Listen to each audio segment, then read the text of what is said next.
ವೀಕ್ಷಕರೇ ನಮಸ್ಕಾರ.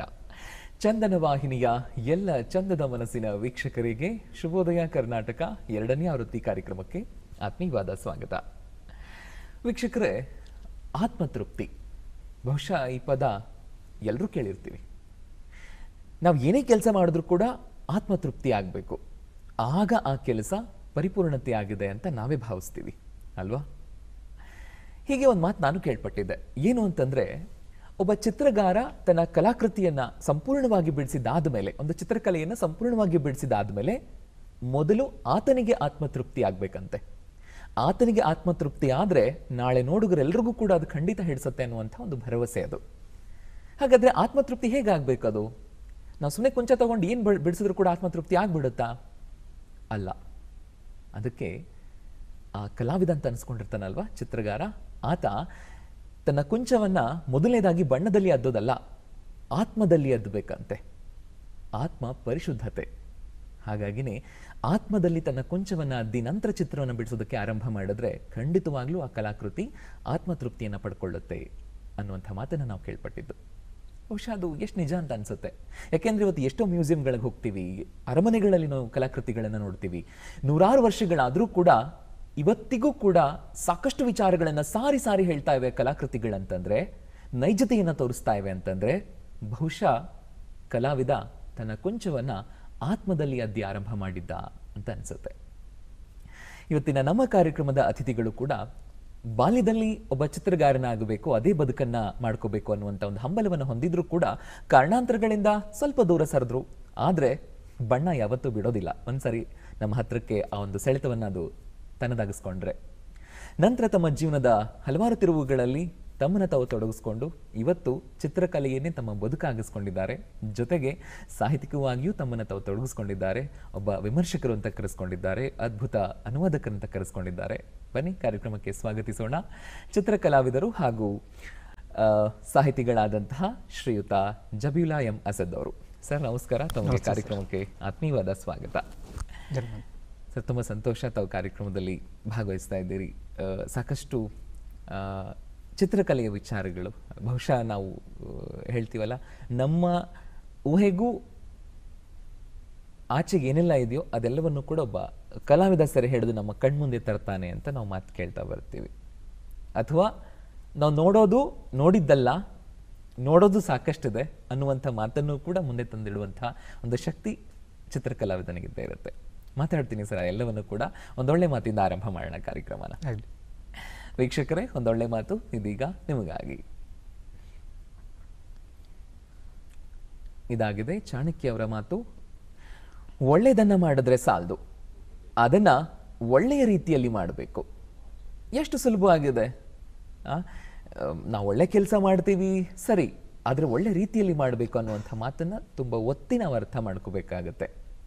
ಇದನ್ನ ಇನ್ನೂ ಸರಳವಾಗಿ ನಾವು ಅರ್ಥ ಮಾಡ್ಕೋಬಹುದು. ಹೇಗೆ? ಅಡುಗೆ ಮಾಡೋದು ಮುಖ್ಯ ಅಲ್ಲ, ರುಚಿಕರವಾದ ಅಡುಗೆಯನ್ನು ಮಾಡಬೇಕು, ಅದು ಬಹಳ ಮುಖ್ಯ. ರುಚಿಕರವಾದ ಅಡುಗೆನ ಮಾಡುವಂಥದ್ದಷ್ಟೇ ಮುಖ್ಯ ಅಲ್ಲ, ರುಚಿಕರವಾದ ಅಡುಗೆಯನ್ನ ಅಷ್ಟೇ ಪ್ರೀತಿ ಮಮತೆಯಿಂದ ಉಣಬಡಿಸ್ಬೇಕು, ಅದು ಇನ್ನೂ ಮುಖ್ಯ. ಅಂದ್ರೆ ನಮ್ಮ ಬದುಕನ್ನು ನಾವು ಎಷ್ಟು ಚೆನ್ನಾಗಿ ಕಟ್ಕೊಳ್ಬಹುದು ಅನ್ನೋದಕ್ಕೆ ಬಹುಶಃ ಎಲ್ಲ ಮಾತುಗಳು ನಮಗೆ ಪಾಠವಾಗಿ ನಮಗೆ ಬಿಂಬಿಸ್ತಾ ಹೋಗುತ್ತೆ. ನಾವು ಅಂತೀವಲ್ವಾ, ಒಂದು ಉದಾಹರಣೆ ತಗೊಳ್ಳೋಣ.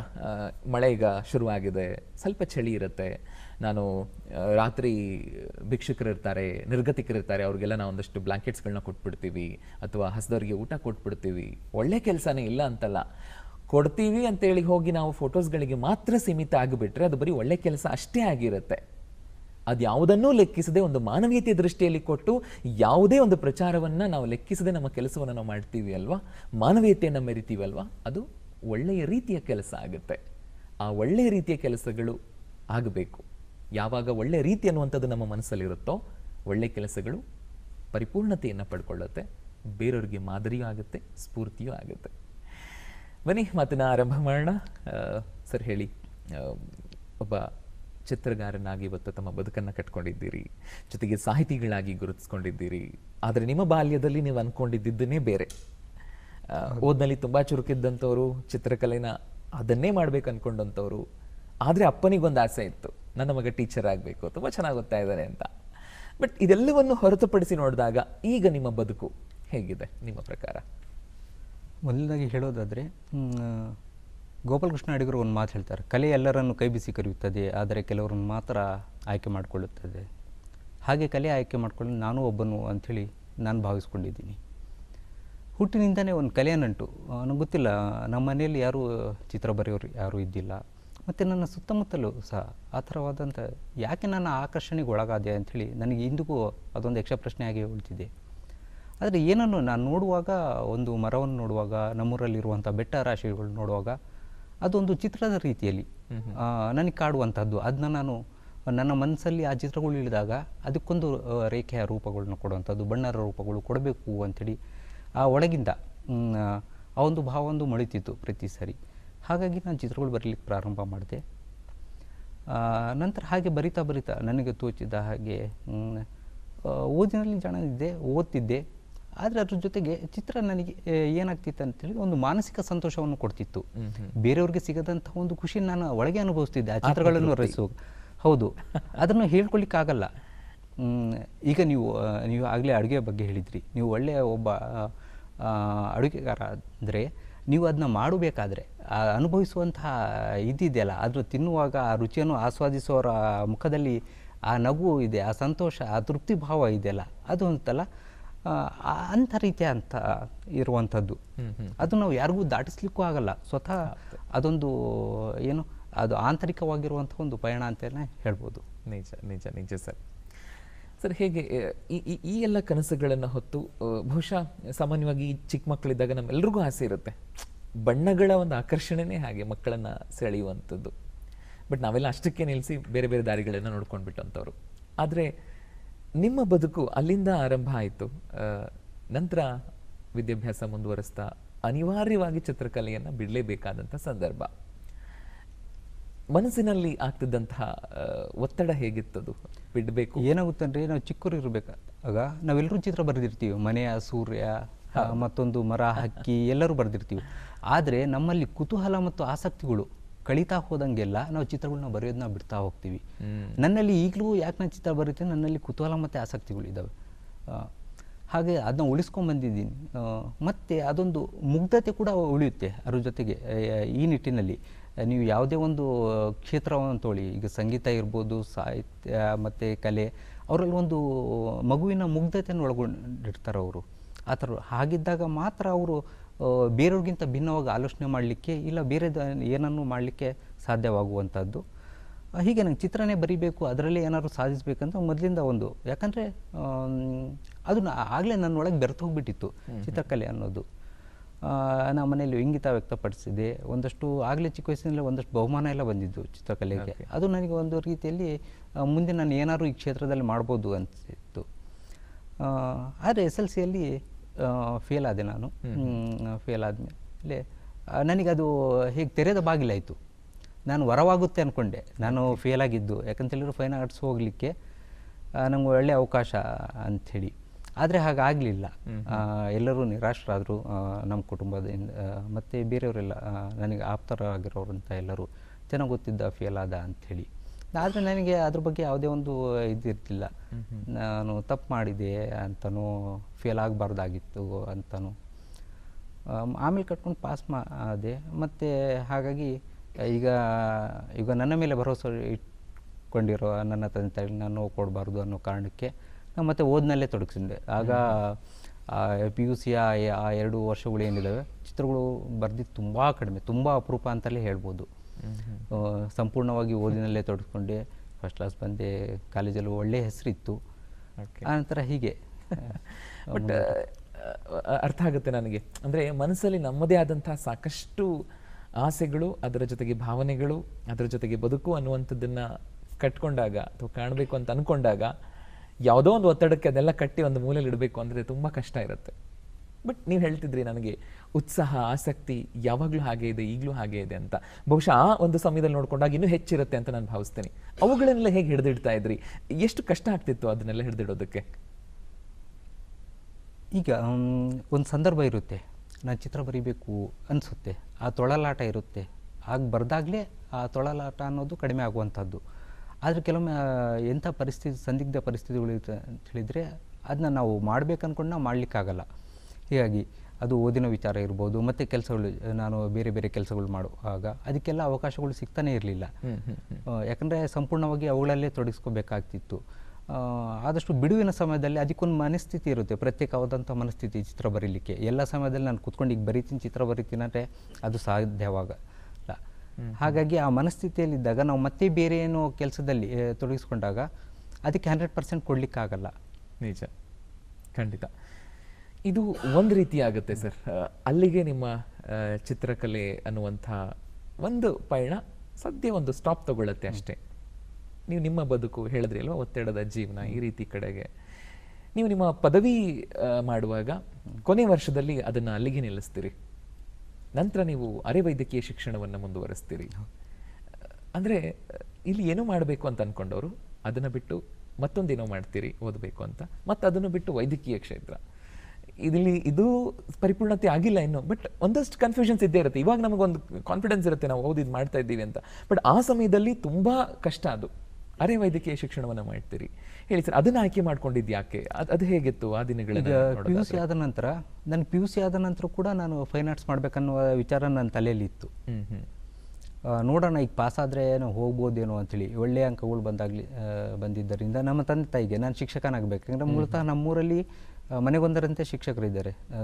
ನಮ್ಮ ತಾಲೂಕಿನಾದ್ಯಂತ ಭಾಳಷ್ಟು ಜನ ವೃತ್ತಿಕರೇ ಇರುವಂಥದ್ದು. ಹಾಗಾಗಿ ನಮ್ಮ ತಂದೆಗೆ ನಾನೊಬ್ಬ ಶಿಕ್ಷಕನಾಗಬೇಕು ಅಂಥೇಳಿ, ನನ್ನ ಮೃದು ಸ್ವಭಾವ ಇರ್ಬೋದು, ಅದಕ್ಕೆ ಬೇರೆ ಬೇರೆ ಕಾರಣಗಳಿರ್ಬೋದು. ಹಾಗಾಗಿ ಇವನಿಗೆ ಈ ವೃತ್ತಿ ಆದರೆ ಚೆನ್ನಾಗಿರುತ್ತೆ, ಬದುಕು ಹೇಗೋ ನಡೆಯುತ್ತೆ ಅನ್ನುವಂಥ ಒಂದು ಅನಿಸಿಕೆ ಅವ್ರದಲ್ಲಿತ್ತು. ಆದರೆ ಏನಾಯಿತು, ನನಗೆ ಒಳ್ಳೆಯ ಅಂಕಗಳು ಬಂದಿರೋ ಕಾರಣದಿಂದ ನಾನು ಮತ್ತೆ ಬೇರೆ ಮುಂದಿನ ವಿದ್ಯಾಭ್ಯಾಸ ಮಾಡಲೇಬೇಕಾಯಿತು. ಅದಕ್ಕೆ ಏನು ಮಾಡುವಂಥದ್ದು? ಇವಾಗ ನಂಗೆ ಮಾರ್ಗದರ್ಶನ ನೀಡುವಂಥವ್ರು ಯಾರೂ ಇದ್ದಿಲ್ಲ ಆ ಸಮಯದಲ್ಲಿ. ಹಾಗಾಗಿ ನನಗೆ ಗೊತ್ತಿರೋಂಥ ನಾನು ಲೆಕ್ಚರರ್ನೇ ಕೇಳಿದೆ, ನಾನು ಮುಂದೆ ಏನು ಮಾಡ್ಬೋದು ಅಂಥೇಳಿ. ಅವರೆಲ್ಲ ನೀನು ಕನ್ನಡ ಸಾಹಿತ್ಯ ಓದು ಅಂದರು. ಅವರು ಯಾಕೆ ಹೇಳಿದರು ಅಂತ ನನಗೆ ಗೊತ್ತಿಲ್ಲ ಈವರೆಗೂ. ನಾನು ಆಗಲೇ ಸಾಹಿತ್ಯ ಓದಲಿಕ್ಕೆ ಪ್ರಾರಂಭ ಮಾಡಿದ್ದೆ. ಹಾಗಾಗಿ ನಾನು ಕನ್ನಡ ಸಾಹಿತ್ಯ ಓದೋ ಅಗತ್ಯ ಇಲ್ಲ, ನಾನು ಹಾಗೆ ಹೇಗಿದ್ರು ಓದ್ತಿದ್ದೀನಿ. ನನಗೆ ಮತ್ತೆ ಅನುವಾದಗಳ ಬಗ್ಗೆ ಭಾಳಷ್ಟು ಆಸಕ್ತಿ ಇತ್ತು. ಅನುವಾದಗಳು ಒಂದಷ್ಟು ಓದ್ಕೊಂಡಿರೋದ್ರಿಂದ ನಾನು ಇಂಗ್ಲೀಷ್ ಸಾಹಿತ್ಯ ಓದೋಣ, ಮೂಲದಲ್ಲಿ ಓದಿ ಅದನ್ನ ಅನುಭವಿಸ್ಬೇಕನ್ನುವಂಥದ್ದು ಇರಾದೆ ಇತ್ತು.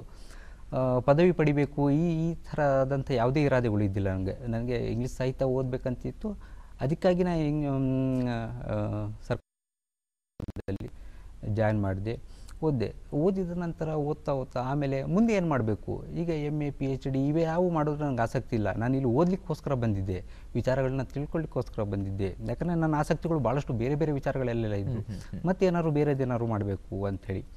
ಹಾಗಾಗಿ ವೈದ್ಯಕೀಯ ಕ್ಷೇತ್ರ ಬಗ್ಗೆ ನನಗೆ ಕುತೂಹಲಗಳಿದ್ದು ಒಂದಷ್ಟು. ಹಾಗಾಗಿ ನನಗಿದ್ದಿದ್ದು ಒಂದೇ ನರ್ಸಿಂಗ್ ಮಾಡುವಂಥದ್ದು. ಹಾಗಾಗಿ ಅದಕ್ಕೆ ಜಾಯಿನ್ ಮಾಡಿದೆ. ಓಕೆ, ಒಂದು ಕಡೆ ಅದನ್ನು ಸೇವೆಯೇ. ಹೌದು, ಒಂದು ಕಡೆಗೆ ಇದು ಸಾಹಿತ್ಯಿಕ ಸೇವೆ ಆಯಿತು, ಒಂದು ಕಡೆಗೆ ಚಿತ್ರಕಲೆ ಅದು ಕೂಡ ಒಂದು ಸೇವೆ ಅಂತಲೇ ನಾವು ಭಾವಿಸ್ತೀವಿ. ಮತ್ತೊಂದು ಕಡೆ ನೀವು ಪ್ರತ್ಯಕ್ಷವಾಗಿ ನಿಂತು ಇನ್ನೊಬ್ಬರನ್ನ ಚಿಕಿತ್ಸೆ ಮಾಡುವಂಥದ್ದು ಅಥವಾ ಅದರಲ್ಲಿ ತೊಡಗಿಸ್ಕೊಳ್ಳುವಂಥದ್ದು. ಹೇಗೆ ಸರ್ ಅಂದ್ಕೊಂಡ್ರಿ ಬದುಕಿಗೆ ಒಂದು ನೆಲೆ ಬೇಕು ನಮಗೆ, ನಿಜವಾಗ್ಲೂ ಎಲ್ರಿಗೂ ಕೂಡ ಅದನ್ನ ಕಟ್ಕೊಳ್ಳೋದಕ್ಕೆ ನೀವು ವೈದ್ಯಕೀಯ ಶಿಕ್ಷಣವನ್ನು ಮಾಡಿದ್ರಿ, ಅಲ್ಲಿ ಕೆಲಸ ತಗೊಂಡ್ರಿ, ಸಾಕಷ್ಟು ಕಂಪನಿಗಳಲ್ಲಿ ಕೆಲಸ ಮಾಡಿದ್ರಿ ಕೂಡ ತಾವು, ಆಸ್ಪತ್ರೆಗಳಲ್ಲಿ ಮುಖ್ಯವಾಗಿ. ಅದನ್ನು ಬಿಡ್ತೀರಿ ನೀವು, ಅಲ್ಲೂ ಸಂತೃಪ್ತಿಯನ್ನು ಕಾಣಲಿಲ್ಲ. ಯಾವ ಒಂದು ವಿಷಯ ನಿಮ್ಮನ್ನು ಈ ರೀತಿಯಾದಂತಹ ನಿರ್ಧಾರಗಳು ತಗೊಳ್ಳೋದಕ್ಕೆ ಕಾರಣ ಮಾಡಿಲ್ಲ? ಸಂತೃಪ್ತಿ ಯಾಕಿರಲಿಲ್ಲ ಅಂದರೆ, ಸಂತೃಪ್ತಿ ಅನ್ನೋದಕ್ಕಿಂತ ನಾವು ವೈದ್ಯಕೀಯ ಕ್ಷೇತ್ರ ಕೆಲಸ ಮಾಡಬೇಕಾದ್ರೆ ಅಲ್ಲಿನ ಒಂದು ವ್ಯವಸ್ಥೆ ಅನ್ನೋದು ಒಂದು ಇರುತ್ತೆ. ಹಾಗಾಗಿ ಆ ವ್ಯವಸ್ಥೆಯ ಭಾಗವಾಗಲಿಕ್ಕೆ ನಾನು ಮಾಡ್ತಿರೋ ಸೇವೆ ಕೆಲಸ ಆದರೂ ಕೂಡ ಆ ವ್ಯವಸ್ಥೆಯ ಭಾಗವಾಗಲಿಕ್ಕೆ ನನಗಿಷ್ಟ ಇರಲಿಲ್ಲ. ಅಲ್ಲಿರುವಂಥ ಭಾಳಷ್ಟು ಗೊತ್ತಿರುತ್ತೆ ಎಲ್ರಿಗೂ ಹೇಗೆಲ್ಲ ನಡೆಯುತ್ತೆ ಅನ್ನೋದು. ಹಾಗಾಗಿ ನಾನು ಇವಾಗ ಓದಿರೋದು ಮೆಡಿಕಲ್ ಇದೇ ಇದರಿಂದ ನರ್ಸಿಂಗ್ ಅದಕ್ಕೆ ಸಂಬಂಧಪಟ್ಟಂಥ ಒಂದು ಕೆಲಸನೇ ಮಾಡಬೇಕಾಗಿ ಬಂತು. ಇಲ್ಲೇ ಬೆಂಗಳೂರಲ್ಲಿ ಕರುಣಾ ಟ್ರಸ್ಟಲ್ಲಿ ಒಂದು ಚೈಲ್ಡ್ ಡೆವಲಪ್ಮೆಂಟ್ ಪ್ರೋಗ್ರಾಮ್ ಅನ್ನೋ ಒಂದು ಪ್ರಾಜೆಕ್ಟಲ್ಲಿ ಮಕ್ಕಳಿಗೆ, ಸರ್ಕಾರಿ ಶಾಲೆಯಲ್ಲಿ ಓದ್ತಿರುವಂಥ ಮಕ್ಕಳಿಗೆ ದಿನ ಒಂದು ಶಾಲೆಗೆ ಭೇಟಿ ಕೊಟ್ಟು ಆ ಮಕ್ಕಳಿಗೆ ಒಂದು ಉಚಿತ ತಪಾಸಣೆ ಮಾಡಿ ಅವ್ರಿಗೇನಾದ್ರು ಸಮಸ್ಯೆಗಳು ಇದ್ದಲ್ಲಿ, ವೈದ್ಯಕೀಯವಾದಂಥ ಅಥವಾ ಸರ್ಜರಿಗಳು ಏನಾದ್ರು ಮಾಡಿಸೋ ಅಂಥದ್ದಿದ್ದಲ್ಲಿ ಅದು ನಮ್ಮ ಟ್ರಸ್ಟ್ ವತಿಯಿಂದ ಮಾಡಿಸಿರೋ ಅಂಥ ಒಂದು ಕೆಲಸಕ್ಕೆ ನಾನು ಜಾಯಿನ್ ಮಾಡಿದೆ. ಅದರಲ್ಲಿ ನನಗೆ ತುಂಬ ಮಕ್ಕಳ ಜೊತೆಗೆ ಬೆರೆಯುವಂಥ ಇದೆಲ್ಲ ಅವಕಾಶಗಳು ಸಿಕ್ತು. ದಿನ ಒಂದು ಶಾಲೆ, ಹೊಸ ಹೊಸ ಮಕ್ಕಳು, ಮತ್ತು ಅದೊಂಥರ ಸೇವೆ ಥರ ಇದಾಗ್ತಿತ್ತು. ನಾನು ಏನು ಅಂದ್ಕೊಂಡು ಈ ಇದಕ್ಕೆ ಬಂದಿದ್ನೋ ಅದು ಇಲ್ಲೇ ಆಯಿತು. ಆಸ್ಪತ್ರೆಗಳಲ್ಲಿ ಅದು ಸಾಧ್ಯ ಆಗಲಿಲ್ಲ. ಓಕೆ. ಆದರೆ ಈ ಒಂದು ಟ್ರಸ್ಟ್ನ ಮುಖಾಂತರ ಮತ್ತು ಇದರಲ್ಲಿ ಬರೀ ನಾವು ಮಕ್ಕಳ ತಪಾಸಣೆ ಮಾಡುವಂಥದ್ದು, ಅವರಿಗೆ ಚಿಕಿತ್ಸೆ ಕೊಡುವಂಥದ್ದು ಇಷ್ಟೇ ಅಲ್ಲದೆ CSR ಅಡಿಯಲ್ಲಿ ನಮಗೆ ಸ್ಪಾನ್ಸರ್ಸ್ ಕಂಪ್ನಿಗಳಿದ್ದು ಭಾಳಷ್ಟು. ಅವುಗಳ ಸಹಾಯದಿಂದ ಸರ್ಕಾರಿ ಶಾಲೆಗಳನ್ನು ಕಟ್ಟಿಸಿಕೊಡುವಂಥದ್ದು, ಮತ್ತು ಅದ್ರ ಜೊತೆಗೆ ಅವರಿಗೆ ಇಕ್ವಿಪ್ಮೆಂಟ್ಸ್ ಕೊಡುವಂಥದ್ದು, ಫರ್ನಿಚರ್ಸು, ಮತ್ತು ಶಿಕ್ಷಕರನ್ನು ನೇಮಿಸುವಂಥದ್ದು, ಶೌಚಾಲಯಗಳನ್ನು ಕಟ್ಟಿಸ್ಕೊಳ್ಳೋಂಥ ಈ ಥರವಾದಂಥ ಕೆಲಸಗಳೆಲ್ಲ ನಾವು ಇದ್ರ ಜೊತೆಗೆ ಮಾಡ್ತಿದ್ವಿ. ಹಾಗಾಗಿ ಇದೊಂದು ತೃಪ್ತಿ ಕೊಡ್ತಿತ್ತು ಈ ಕೆಲಸ. ನಿಜ. ಹೇಳ್ತಾರಲ್ಲ ಆ ಮುಗ್ಧತೆ ಇರುವಂಥ ವಾತಾವರಣದಲ್ಲಿದ್ದಾಗ ಬಹುಶಃ. ಹೌದು. ಮತ್ತೆ ನಾನು ಈ ಕೆಲಸ ಮಾಡುವಾಗಲೇ ಮತ್ತೆ ಚಿತ್ರಗಳನ್ನ ಬರೆಯುವಂಥದ್ದು ಪ್ರಾರಂಭ ಮಾಡಿದೆ. ಮತ್ತೆ ಬರವಣಿಗೆಯನ್ನು ರೂಢಿಸ್ಕೊಂಡೆ. ನನ್ನ ಮೊದಲನೇ ಕೃತಿ ಬಂದಾದ ನಂತರ ನಾನು ಬರೆಯೋದನ್ನೇ ಬಿಟ್ಬಿಟ್ಟಿದ್ದೆ. 5 ವರ್ಷಗಳ ಕಾಲ ಕವಿತೆಗಳನ್ನ ಯಾವುದೇ ಕವಿತೆ ರಚಿಸಿಲ್ಲ. ಮತ್ತು ಇದಾದ ನಂತರ ಓಕೆ ಓಕೆ, ಸಂತೋಷ ಸರ್. ಅಂದರೆ ಒಂದು ಕಡೆಗೆ ನಾವು ನೋಡ್ತಾ ಬಂದಾಗ, ಅಂದರೆ ನೀವು ಇಷ್ಟೂ ಹೊತ್ತು ಮಾತಾಡಿದ್ದನ್ನು ನೋಡ್ತಾ ಬಂದಾಗ ಒಂದು ಅರ್ಥ ಆಗುತ್ತೆ. ಏನು ಅಂತಂದರೆ, ನೀವು ಹೇಳಿದ್ರಿ ಆರಂಭದಲ್ಲೇ, ಕಲೆ ಕೆಲವ್ರನ್ನ ಮಾತ್ರ ಆಯ್ಕೆ ಮಾಡ್ಕೊಳ್ಳುತ್ತೆ ಅನ್ನುವಂಥದ್ದು. ಚಿತ್ರಕಲೆಯನ್ನು ನಿಲ್ಲಿಸಿದ್ರಿ, ಹಂತಗಳು ಬೇರೆ ಆಯಿತು ಕೂಡ, ಆದರೆ ಕೊನೆಗೆ ಮತ್ತೆ ನೀವು ಆಯ್ಕೆ ಮಾಡಿಕೊಂಡಿದ್ದು ಚಿತ್ರಕಲೆಯನ್ನೇ. ಒಂದು ಪ್ರವೃತ್ತಿ ಅಂತ ನೀವು ಭಾವಿಸಿದ್ದನ್ನು ವೃತ್ತಿಯನ್ನಾಗಿ, ಅದನ್ನೇ ಈಗ ಬದುಕಾಗಿ ನಡೆಸ್ತಾ ಇದ್ದೀರಿ. ಬಹಳ ಖುಷಿ ಕೊಡುತ್ತೆ ಅದು. ನೀವು ಹೇಳಿದಂಥ ಮಾತು ತುಂಬ ಹತ್ತಿರವಾಗಿದೆ ಈಗ ನೀವಿರುವಂಥ ಪರಿಸ್ಥಿತಿಗೂ. ಖುಷಿ ಆಗುತ್ತೆ ಸರ್ ಆ ವಿಚಾರದಲ್ಲಿ. ಇನ್ನು ಒಂದು ಹಂತದಲ್ಲಿ ನೋಡ್ತಾ ಬಂತು ಅಂದರೆ ಚಿತ್ರಕಲೆ ಪಯಣ ನಡೀತಾ ಹೋಗುತ್ತೆ. ಸಾಧ್ಯವಾದರೆ ಒಂದು ಚಿತ್ರದ ಬಗ್ಗೆನೂ ಮಾತಾಡೋಣ. ನಿಮ್ಮ ಒಂದು ಚಿತ್ರ, ಸಾಕಷ್ಟು ಕವಿತೆಗಳಿಗೆ ನೀವು ಚಿತ್ರವನ್ನು ಕೊಟ್ಟಿದ್ದೀರಿ. ಸ್ವತಃ ನಿಮ್ಮ ಕವಿತೆಗಳಿಗೂ ಚಿತ್ರವನ್ನು ನೀವು ಮಾಡಿರುವಂಥದ್ದು, ಜೊತೆಗೆ ಬೇರೆ ಕೃತಿಗಳಿಗೂ ಚಿತ್ರವನ್ನು ಮಾಡಿರುವಂಥದ್ದು. ಸೊ ಇದನ್ನೆಲ್ಲ ಮಾತಾಡೋಕ್ಕಿಂತ ಮುಂಚಿತವಾಗಿ ಸಾಹಿತ್ಯದ ಬಗ್ಗೆ ತಾವು ಹೇಳ್ತಾ ಇದ್ರಿ. ಚಿಕ್ಕ ವಯಸ್ಸಿಂದಲೂ ಅದರ ಒಂದು ಅಭ್ಯಾಸ ಇತ್ತು, ಓದೋದು ಅಥವಾ ಕವನಗಳನ್ನು ಬರೆಯುವಂಥದ್ದು ಅಂತ. ಆದರೆ ಸಾಹಿತ್ಯಿಕವಾಗಿ ನಿಮ್ಮ ಬದುಕಲ್ಲಿ ಒಂದು ಮಹತ್ತರವಾದ ತಿರುವು ಕಾಣುತ್ತೆ ಒಬ್ಬ ಹಿರಿಯ ಸಾಹಿತಿಗಳು ಮತ್ತು ಇತಿಹಾಸಕಾರರ ಒಂದು ಪರಿಚಯದಿಂದ. ಹೌದು. ದಯಮಾಡಿ ಆ ದಿನಗಳನ್ನು ಮೆಲುಕು ಹಾಕೋದಾದರೆ. ನನ್ನ ಪಡೆಗೆ ಆ ಬಾಲ್ಯದಲ್ಲಿ ಆ ಮುಗ್ಧತೆ ಇರುತ್ತಲ್ಲ, ಆ ಒಂದು ಸಂದರ್ಭದಲ್ಲಿ ಕತೆಗಳನ್ನೇ ಓದುವಂಥದ್ದು ಬಾಲ್ಯದಲ್ಲಿ ಸಾಮಾನ್ಯವಾಗಿ ಇಷ್ಟಪಡುವಂಥದ್ದು. ನಾನು ಅದೇ ರೀತಿ ನನ್ನ ಬಿಡುವಿನ ಸಮಯದಲ್ಲಿ ನಾನು ಹೆಚ್ಚು ಹೊರಗಡೆ ಆಟ ಆಡಲಿಕ್ಕೆ ಹೋಗ್ತಿರ್ಲಿಲ್ಲ. ಹಾಗಾಗಿ ಕತೆಗಳನ್ನು ಓದುವಂಥದ್ದು, ಅಲ್ಲಿ ಬರುವಂತಹ ದೃಶ್ಯಗಳನ್ನು ಕಲ್ಪಿಸಿಕೊಳ್ಳುವಂಥದ್ದು, ಚಿತ್ರಗಳನ್ನು ಊಹಿಸಿಕೊಳ್ಳುವಂಥದ್ದು, ಇದೇ ರೀತಿಯಾದಂಥ ಪಯಣ ಆಗ್ತಿತ್ತು. ಹೀಗೆ ಅದ್ರ ಜೊತೆಗೆ ಓದುತ್ತಾ ನಾನು ಯಾವಾಗ ಬರವಣಿಗೆ ಪ್ರಾರಂಭ ಮಾಡಿದ್ದೆ ಅಂತೇಳಿ ನನಗೆ ನೆನಪಿಲ್ಲ. ಸಾಮಾನ್ಯ ನಾನು ಕವಿತೆಗಳು 8ನೇ ತರಗತಿಯಲ್ಲಿ ಕವಿತೆಗಳನ್ನ ಬರೀಲಿಕ್ಕೆ ಪ್ರಾರಂಭ ಮಾಡಿದ್ದೆ. ಆದರೆ ಅದಕ್ಕೂ ಮೊದಲೇ ಭಾಳಷ್ಟು ಗದ್ಯವನ್ನೇ ಓದಿದ್ದು, ಗದ್ಯ ಪ್ರಕಾರವನ್ನೇ. ನನ್ನ ಊರಲ್ಲಿ ಒಮ್ಮೆ ಒಂದು ಸಾಹಿತ್ಯದ ಕಾರ್ಯಕ್ರಮ ಆಗ್ತಿತ್ತು, ನಡೀತು. ನಾನು ಆ ಕಾರ್ಯಕ್ರಮಕ್ಕೆ ಭಾಗವಹಿಸದೇ ಇದ್ದರೂ ಕೂಡ ಸುಮ್ಮನೆ ಹೋಗಿದ್ದೆ, ನೋಡೋಣ ಆಸಕ್ತಿ ಇರೋದ್ರಿಂದ. ಅಲ್ಲಿ ಒಬ್ಬರು ಬಂದಿರು, ಜನಪದ ವಿದ್ವಾಂಸರು, ಮೊದಲನೇ ಬಾರಿಗೆ ನಮ್ಮ ಊರಿಗೆ, ಡಾಕ್ಟರ್ ಮೀರಸಾಬಿಹಳ್ಳಿ ಶಿವಣ್ಣ ಅಂಥೇಳಿ. ಅವರು ಈ ವೇದಿಕೆ ಮೇಲೆ ಮಾತಾಡ್ತಾ, ಯಾರಾದರೂ ಏನಾದ್ರು ಬರೆದಿದ್ರೆ ಕೊಡಿ ನೋಡೋಣ ಅಂತಂದರು. ನನ್ನ ಹತ್ರ ಏನಿದೆ, ಹೋಗಿ ಮನೆಗೆ ಹೋದೆ. ನನ್ನದೊಂದು ಸೈಕಲ್ ಇತ್ತು, ಸೈಕಲ್ ಹತ್ತಿ ಹೋಗಿ ಮನೆಗೆ ಹೋಗಿ ನಾನು ಬರೆದಂಥ ಎಲ್ಲ ತೊಗೊಂಡು ಅವರಿಗೆ ಒಪ್ಪಿಸಿದೆ, ಅವ್ರ ಕೈಗೆ. ನೋಡೋಣ ಅಂತ ಹೇಳಿದರು. ಆಮೇಲೆ ಒಂದಷ್ಟು ದಿನ ಮಾತುಕತೆ ಆಗ್ತಿತ್ತು ಫೋನಲ್ಲಿ. ಫೋನ್ ಇಲ್ಲದ ದಿನಗಳು, ಹೌದು, ಮೊಬೈಲ್ಗಳು ಇನ್ನೂ ಆಗತಾನೆ ಇನ್ನೂ ಕಾಣ್ತಿರೋದಂಥ ದಿನಗಳು. ಹಾಗಾಗಿ ಒಂದಷ್ಟು ದಿನ ನಡೀತಿತ್ತು ಮಾತುಕತೆಗಳು ಅದರ ಸಂಬಂಧಪಟ್ಟಂತೆ. ಅವರು ಬಿಡುವಿಲ್ಲದ ಕಾರಣ ಆಮೇಲೆ ಒಂದು ದಿನ ಅದರ ಹಸ್ತಪ್ರತಿ ಕಳಿಸಿದ್ರು ನನಗೆ. ಕಳಿಸಿ, ಇದು ನೋಡು, ಯಾರ್ದಾದ್ರೂ ಮುನ್ನುಡಿ ಬರೆಸಿ ಕಳಿಸ್ಕೊಡು ಅಂತ. ನಾನು ಏನಾಗ್ತಿದೆ ಅಂತೇಳಿ ಗೊತ್ತಿಲ್ಲ. ನನ್ನದೊಂದು ಒಂದು ಪುಸ್ತಕ ಒಂದು ಹೇಗೆ ಪ್ರಕಟವಾಗುತ್ತೆ ಅನ್ನೋದ್ರ ಬಗ್ಗೆ ನನಗೆ ಅರಿವಿರಲಿಲ್ಲ. ನಾನು ಏನಾಗ್ತಿದ್ದೆ, ಏನಿದು ಎಲ್ಲ ಅಂತೇಳಿ ಕೇಳಿದಾಗ ಅವ್ರು ಹೇಳಿದರು, ಇಲ್ಲ ಕವಿತೆಗಳು ತುಂಬ ಚೆನ್ನಾಗಿದೆ, ಓದಿದೆ ನಾವು ಪ್ರಕಟಿಸ್ತಿದ್ದೀವಿ ಅಂಥೇಳಿ. ಹೀಗೆ ನನ್ನ ಮೊದಲ ಕೃತಿ ಬಂತು. ಇವತ್ತು ಆ ಕೃತಿ ಪ್ರಕಟವಾಗದೇ ಇದ್ದರೆ, ಅವು ಗುರುತಿಸಿ ಪ್ರಕಟಿಸಿದೆ, ಬಹುಶಃ ಇವತ್ತು ನಾನು ಈ ಒಂದು ವೇದಿಕೆಯಲ್ಲಿ ಇರ್ತಿರ್ಲಿಲ್ಲ ಅಂತೇಳಿ ಭಾವಿಸ್ತೀನಿ. ಖಂಡಿತ, ನಿಜವಾಗ್ಲೂ ಹೇಳ್ತಾರಲ್ವ, ಎಲ್ಲದಕ್ಕೂ ಒಂದು ಆಸರೆ ಅಂತ ಇದ್ದೇ ಇರುತ್ತೆ. ಆ ಆಸರೆಗೆ ನಾವು ಕಾಯಬೇಕು ಅಷ್ಟೇ, ಇನ್ನೇನೂ ಇಲ್ಲ ಅಲ್ವಾ ಸರ್? ಖಂಡಿತ. ಬಹುಶಃ ಆ ಕೃತಿಯ ಒಂದು ಕವನ ನಾವು ಈ ಗಳಿಗೆಯಲ್ಲಿ ಕೇಳ್ಬೋದಾ, ನಿಮ್ಮ ಸ್ವರಚಿತ ಒಂದು ಕವನವನ್ನು? ಹೌದು, ಖಂಡಿತ ಖಂಡಿತ ಸರ್, ದಯಮಾಡಿ.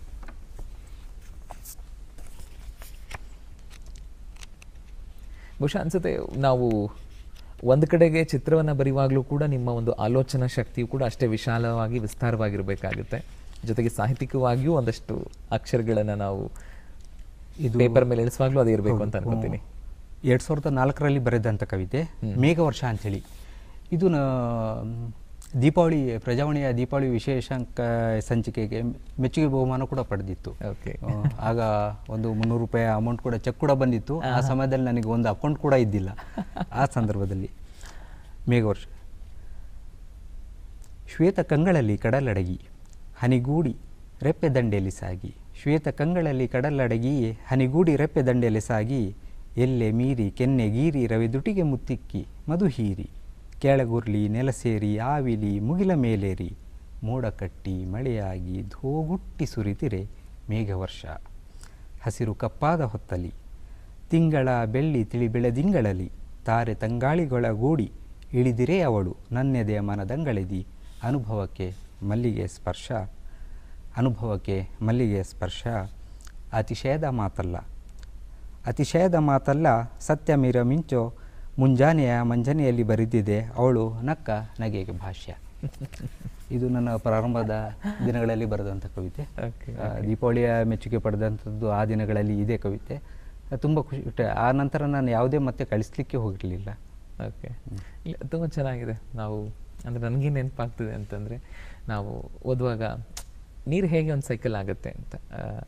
ನೀರು ಒಂದು ದ್ರವದ ರೂಪದಲ್ಲಿರುತ್ತೆ, ಮತ್ತೆ ಅದು ಐಸ್ ಆಗುತ್ತೆ, ಮತ್ತೆ ಕರಗುತ್ತೆ, ಹಾವಿಯಾಗುತ್ತೆ, ಮೋಡಕ್ಕೆ ಹೋಗುತ್ತೆ, ಮತ್ತೆ ಮಳೆ ಬರುತ್ತೆ. ಅದೊಂದು ಮತ್ತೆ ಅದೊಂದು ಪುನರಾವರ್ತನೆ ಆಗಲೇಬೇಕದು. പക്ഷേ ಒಂದು ಕಣ್ಣೀರನ್ನು ಮತ್ತೆ ನೀವು ಹೋಲಿಸಿ ಮತ್ತೆ ವಾಪಸ್. ಹೌದು, ಒಂದು ಪುಟ್ಟ ಮಗು ಮೆಟ್ಟಿಲ ಮೇಲೆ ಅಳ್ತಾ ಕೂತಿತ್ತು, ಅದನ್ನು ಆಧರಿಸಿ ಬರೆದಿದ್ದು. ಓಹೋ. ಅದನ್ನು ಕವಿತೆನ ಹೇಗೆ ಬೇಕಾದ್ರೂ ಗ್ರಹಿಸಬಹುದು. ಒಂದು ಪ್ರೇಯಸಿಗೆ ಬರೆದಂತ ಗ್ರಹಿಸ್ಬೋದು, ಹೇಗೆ ಬೇಕಾದ್ರೂ. ಕವಿತೆಗೆ ಇರುವಂಥ ಸಾಮರ್ಥ್ಯ, ಅದು ಶಕ್ತಿ, ಅದು ಬಹುಮುಖಿ ಆಗ್ತಾ ಹೋಗುತ್ತೆ. ನೀನು ಹೀಗೆ ಇದನ್ನ ಅರ್ಥ ಮಾಡ್ಕೊ ಅಂಥೇಳಿ ನಿರ್ದೇಶಿಸುವಂಥದ್ದು ಕವಿಯ ಗುಣ ಅಲ್ಲ ಅಲ್ವಾ? ಅದು ಸ್ವತಂತ್ರ ಓದುಗ, ಅವನು ಯಾವ ರೀತಿಯಲ್ಲಿ ಬೇಕಿರೋ ಒಂದು ಕವಿತೆಯನ್ನು ಅರ್ಥೈಸ್ಕೊಳ್ತಾ ಹೋಗ್ಬೋದು. ಓಕೆ. ನಿಮಗೆ ಏನು ಅನ್ಸುತ್ತೆ ಸರ್, ಅಂದರೆ ಒಂದು ಕವಿತೆನ ಆರಂಭ ಮಾಡೋಕ್ಕೂ ಮುಂಚಿತವಾಗಿ, ಅಂದರೆ ಅದನ್ನ ಬರೆಯೋದಕ್ಕೆ ಯಾವ ವಿಚಾರ, ಪರಿಸ್ಥಿತಿ, ಸನ್ನಿವೇಶ, ಸಂದರ್ಭ ನಿಮ್ಮನ್ನು ಅಣಿ ಮಾಡುತ್ತೆ? ಇಂಥದ್ದೇ ವಿಚಾರ ಅಥವಾ ಸನ್ನಿವೇಶ ಅಂತೇಳಿಲ್ಲ, ಅದೊಂದು ಕವಿ ಸಮಯ ಅಂಥೇಳಿ ಹೇಳ್ಬೋದು. ಯಾವ್ದಾದ್ರು ಒಂದು ಲಹರಿ ಅಂಥೇಳಿ ಮೂಡುತ್ತೆ ಮನಸ್ಸೊಳಗೆ. ಆ ಲಹರಿ ಅಂಥೇಳಿ ಆಗ ಅದೇ ಬರೆಸ್ಕೊಳ್ಳುತ್ತೆ. ಇವಾಗ ನಾವು ಕೇವಲ ಲಿಪಿಕಾರರಾಗಿ, ಕುವೆಂಪು ಅವರು ಹೇಳ್ತಾರೆ, ನಾವು ನಮ್ಮಿಂದ ಹೊರಬರುತ್ತೆ ಹೊರತು ನಾವೇ ಬರೆದಿದ್ದು ಅಂತಲ್ಲ, ಕವಿತೆಯೇ ನಮ್ಮಿಂದ ಬರೆಸ್ಕೊಳ್ಳುವಂಥದ್ದು ಎಷ್ಟೋ ಸರಿ ಆಗುತ್ತೆ. ಯಾಕಂದರೆ ಅದರೊಳಗಿರುವಂಥ ಭಾವಗಳು, ವಿಚಾರಗಳು ಕೆಲವೊಮ್ಮೆ ಗೊತ್ತಾಗಲ್ಲ. ಭಾಳಷ್ಟು ಚಿಂತನೆ ನಡೆಸಿ ನಾವೇನೋ ಪ್ಲ್ಯಾನ್ ಮಾಡಿ ಬರೆಯುವಂಥದ್ದಲ್ಲ. ತಂತ್ರ ಮತ್ತು ಜ್ಞಾನ ಎರಡೂ ಒಂದಾಗದ ಸ್ಥಿತಿ ಕಾವ್ಯ ಅಂದರೆ. ನಾವು ತಂತ್ರಗಾರಿಕೆಯಿಂದ ಕಾವ್ಯ ಕಟ್ಟಲಿಕ್ಕಾಗಲ್ಲ. ನಾವು ಅಕಸ್ಮಾತ್ ಆ ಥರ ಏನಾದರೂ ನಾವು ಕಟ್ತಾ ಹೋಗ್ತೀವಿ ಅನ್ನೋ ಅದು ಗೋಡೆ ಥರ ಬಿದ್ದೋಗುತ್ತೆ. ಕಾವ್ಯ ಅನ್ನೋದು ಯಾವತ್ತು ಒಂದು ಹೇಗೆ ಒಂದು ಮಳೆಗೆ ಬಿದ್ದ ಬಯಲಲ್ಲಿ ಹೇಗೆ ಒಂದು ಗರಿಕೆ ಮೊಳೆಯುತ್ತೋ ಆ ಥರ ಅನಾಯಾಸವಾಗಿ ಕವಿತೆ ಹುಟ್ಟಬೇಕು ಒಳಗಿಂದ. ಅದು ಒಂದು ಕಾಗದದ ಮೇಲೆ ಅಕ್ಷರದ ರೂಪ ಪಡೆಯೋದಕ್ಕಿಂತ ಮುಂಚೆ ಅದು ನಮ್ಮ ಮನಸ್ಸಿನೊಳಗಡೆ ಪ್ರಕಟವಾಗಬೇಕು. ನಿಜ, ತುಂಬ ಚೆನ್ನಾಗಿ ವ್ಯಾಖ್ಯಾನಿಸಿದ್ರಿ ನೀವು ಈ ಪ್ರಶ್ನೆಗೆ. ತುಂಬ ತುಂಬ ಸಂತೋಷ ಸರ್. ಹೇಗೆ ಈಗ ಚಿತ್ರಕಲೆನೇ ತಗೊಳ್ಬೋದು, ಅಥವಾ ಒಬ್ಬ ನೃತ್ಯಗಾರ ಇರಬಹುದು, ಅಥವಾ ಒಬ್ಬ ಹಾಡುಗಾರ ಇರಬಹುದು. ಈಗ ನಾನು ಹಾಡುಗಾರ ಆಗಿದ್ದರೆ ನಾನು ಹಾಡ್ಬಿಟ್ಟಿದ್ದೀನಿ, ರೆಕಾರ್ಡ್ ಆಗೋಗಿದೆ, ನಾನು ತುಂಬ ಸರಿ ಕೇಳ್ತಾನೆ ಇರ್ತೀನಿ ಪದೇ ಪದೇ. ಒಂದು ಸಾರಿ ಆ ಹಾಡನ್ನು ಕೇಳಿದಾಗ ನನ್ನ ಮನಸ್ಸಲ್ಲಿ ಒಂದು ರೀತಿಯಾದಂಥ ಭಾವನೆಗಳಿರುತ್ತೆ. ಅದೇ ಹಾಡನ್ನು ಮತ್ತೊಂದು ಸರಿ ಕೇಳಿದಾಗ ಆ ಹಾಡು ಮತ್ಯಾವುದೋ ಭಾವನೆಗಳನ್ನು ಪರಿಚಯ ಮಾಡಿಕೊಡುತ್ತೆ. ಇನ್ನೊಂದು ಸರಿ ಕೇಳಿದಾಗ ಮತ್ಯಾವುದೋ ಭಾವನೆಗಳಿಗೆ ತಗೊಂಡು ಹೋಗುತ್ತೆ. ಬಹುಶಃ ನೀವು ಕಾವ್ಯವನ್ನು ರಚನೆ ಮಾಡಿ ಪುನಃ ಪುನಃ ಓದಾಗಲೂ ಕೂಡ ಇದೇ ರೀತಿಯಾದಂಥ ಅನುಭವ ಆಗುತ್ತಾ? ಕಾವ್ಯಕ್ಕೆ ಒಂದು ಸರ್ವಕಾಲಿಕ ಗುಣ ಕೊಟ್ಟಾಗ ನಾವು ಅದು ಎಲ್ಲ ಕಾಲಕ್ಕೂ ಪ್ರಸ್ತುತವಾಗ್ತಾ ಹೋಗ್ಬೋದು. ಕೆಲವೊಂದು ಸಾಂದರ್ಭಿಕ ಕವಿತೆಗಳು ಅಂಥೇಳಿ ಬರೆದಾಗ ನಾವು ಅದು ಸರ್ವಕಾಲಿಕ ಗುಣವನ್ನು ಹೊಂದಿರಲ್ಲ. ಈಗ ನೀವು ವಚನಗಳು ನೋಡಿ, ಶರಣರ ವಚನಗಳು ನೋಡಿದಾಗ ಅವು ಎಲ್ಲ ಕಾಲಕ್ಕೆ ಸಲ್ಲುತ್ತೆ. ಹೌದು, ಈಗಲ್ಲ ಇನ್ನೊಂದು 50 ವರ್ಷ 100 ವರ್ಷ ಆದರೂ ಕೂಡ, ಯಾಕಂತೇಳಿ ಅವು ಸರ್ವಕಾಲಿಕ ಗುಣವನ್ನು. ಅದಕ್ಕೆ ಬರೀಬೇಕಾದ್ರೆ ನಾನು ಏನನ್ನು ಬರೀತಿದ್ದೀನಿ ಅನ್ನೋದರ ಅರಿವು ಒಬ್ಬ ಕವಿಗಿರ್ಬೇಕು. ಯಾವ ವಿಚಾರಗಳನ್ನು ಹೇಳ್ತಿದ್ದೀನಿ, ನಾನು ಏನನ್ನು ನಿರ್ದೇಶಿಸ್ತಿದ್ದೀನಿ, ಕವಿತೆಯ ಮುಖಾಂತರ ನಾನು ಯಾವೊಂದು ವಿಚಾರವನ್ನು ಓದುಗನಿಗೆ ಜೊತೆಗೆ ಹಂಚ್ಕೊಳ್ತಿದ್ದೀನಿ ಅನ್ನೋದು ಮುಖ್ಯವಾಗುತ್ತೆ. ನಾನು ಏನೋ ಬರದೆ ಅದನ್ನ ಒಪ್ಪಿಕೊಳ್ಳಬೇಕು, ಅದನ್ನ ಓದುಗನಾದವನು ಅಂಥೇಳಿ ಆ ಥರ ಯಾವುದೇ ಮನಸ್ಥಿತಿ ಇರಬಾರ್ದು. ಈಗ ಬರೆದಿದ್ದೆಲ್ಲ ಒಳ್ಳೆ ಕಾವ್ಯ ಆಗಲ್ಲ. ರಾಮಚಂದ್ರ ಶರ್ಮ ಅವರು ಹೇಳ್ತಾರೆ, ನಾವು 100 ಕವಿತೆಗಳು ಬರೆದಿದ್ರೆ ಅದರೊಳಗೆ ಒಂದು 10 ಕವಿತೆಗಳು ಅದರೊಳಗೆ ಚೆನ್ನಾಗಿದ್ದರೆ ಅವನೊಬ್ಬ ಉತ್ತಮ ಕವಿ ಅಂಥೇಳಿ. ಆ 100 ಕವಿತೆಗಳಲ್ಲಿ ಒಂದು 5 ಕವಿತೆಗಳು ಚೆನ್ನಾಗಿದ್ದರೆ ಆತ ಒಬ್ಬ ಸಾಧಾರಣ ಕವಿ ಅಂಥೇಳಿ. ಒಂದು ಕವಿತೆ ಚೆನ್ನಾಗಿದ್ದರೆ ಆತ ಒಬ್ಬ ಕವಿ ಅಷ್ಟೇ. ಒಂದು ಕವಿತೆ ಚೆನ್ನಾಗಿಲ್ಲ ಅಂದರೆ ಆತ ಒಬ್ಬ ವಿಮರ್ಶಕನಾಗ್ಬೋದು, ಕವಿ ಆಗಲಿಕ್ಕಿಲ್ಲ ಆಯ್ಕಿಲ್ಲ ಅಂಥೇಳಿ ಹೇಳ್ತಾರೆ. ಹಾಗಾಗಿ ನಾವು ಬರೆದಂಥದ್ದೆಲ್ಲ ಒಳ್ಳೆಯ ರೀತಿಯ ಕಾವ್ಯ ಆಗುತ್ತೆ ಅಂಥೇಳಿ ಹೇಳೋದು ಕಷ್ಟ. ಅದು ಒಬ್ಬೊಬ್ಬರಿಗೆ ಒಂದೊಂದು ಅನುಭೂತಿ ಕೊಡ್ತಾ ಹೋಗುತ್ತೆ. ನಿಜ ನಿಜ. ಒಬ್ಬರಿಗೆ ಖುಷಿ ಕೊಡ್ಬೋದು, ಒಬ್ಬರಿಗೆ ಅದು ಅದೇ. ಈಗ ನಾನೇ ಬರೆದಂಥ ಕವಿತೆ ಮುಂದೊಂದು 10 ವರ್ಷಗಳ ನಂತರ ನನಗೆ ಈ ಕವಿತೆ ನಾನು ಬರೆದಿದ್ದ ಅನ್ನುವಂಥ ಒಂದು ಅಚ್ಚರಿ ನನ್ನಲ್ಲಿ ಆ ಬೆರಗು ಮೂಡಬೇಕು. ಇದು ನಾನು ಬರೆದಿದ್ದ, ಹೀಗೆ ಬರೆದಿದ್ದ ಅಂಥೇಳಿ ಅನಿಸ್ಬಾರ್ದು. ಅದು ಬೇರೆಯವ್ರಿಗೂ ಹಾಗೆ ಅನಿಸ್ಬೇಕು. ಓದಿದಾಗ ಪ್ರತಿ ಸರಿ ಓದಿದಾಗೆಲ್ಲ ಅದು ಹೊಸ ರೀತಿಯಲ್ಲಿ ಹೊಸ ಹೊಳವುಗಳನ್ನು ನಾವು ಕಾಣಿಕೆಗಳನ್ನು ಕಾಣಿಸ್ತಾ ಹೋಗ್ಬೇಕು ಕಾವ್ಯ ಅನ್ನೋದು. ಖಂಡಿತ ಖಂಡಿತ ಸರ್. ಹೇಗೆ ಈ ಕಾವ್ಯವನ್ನು ಬರೆಯುವಾಗ ಮುಖ್ಯವಾಗಿ ಈಗ ನಾವು ಕಾದಂಬರಿ ಬರೆಯುವಂಥದ್ದು ಅದೊಂದು ಪ್ರಕಾರ.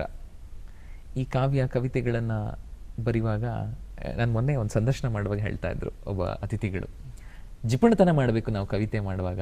ಯಾವುದರಲ್ಲಿ ಅಂತಂದರೆ ಪದಗಳನ್ನು ಬಳಸೋದ್ರಲ್ಲಿ ಜಿಪುಣತನ ಮಾಡಬೇಕು ಅಂತ ಹೇಳ್ತಿದ್ರು.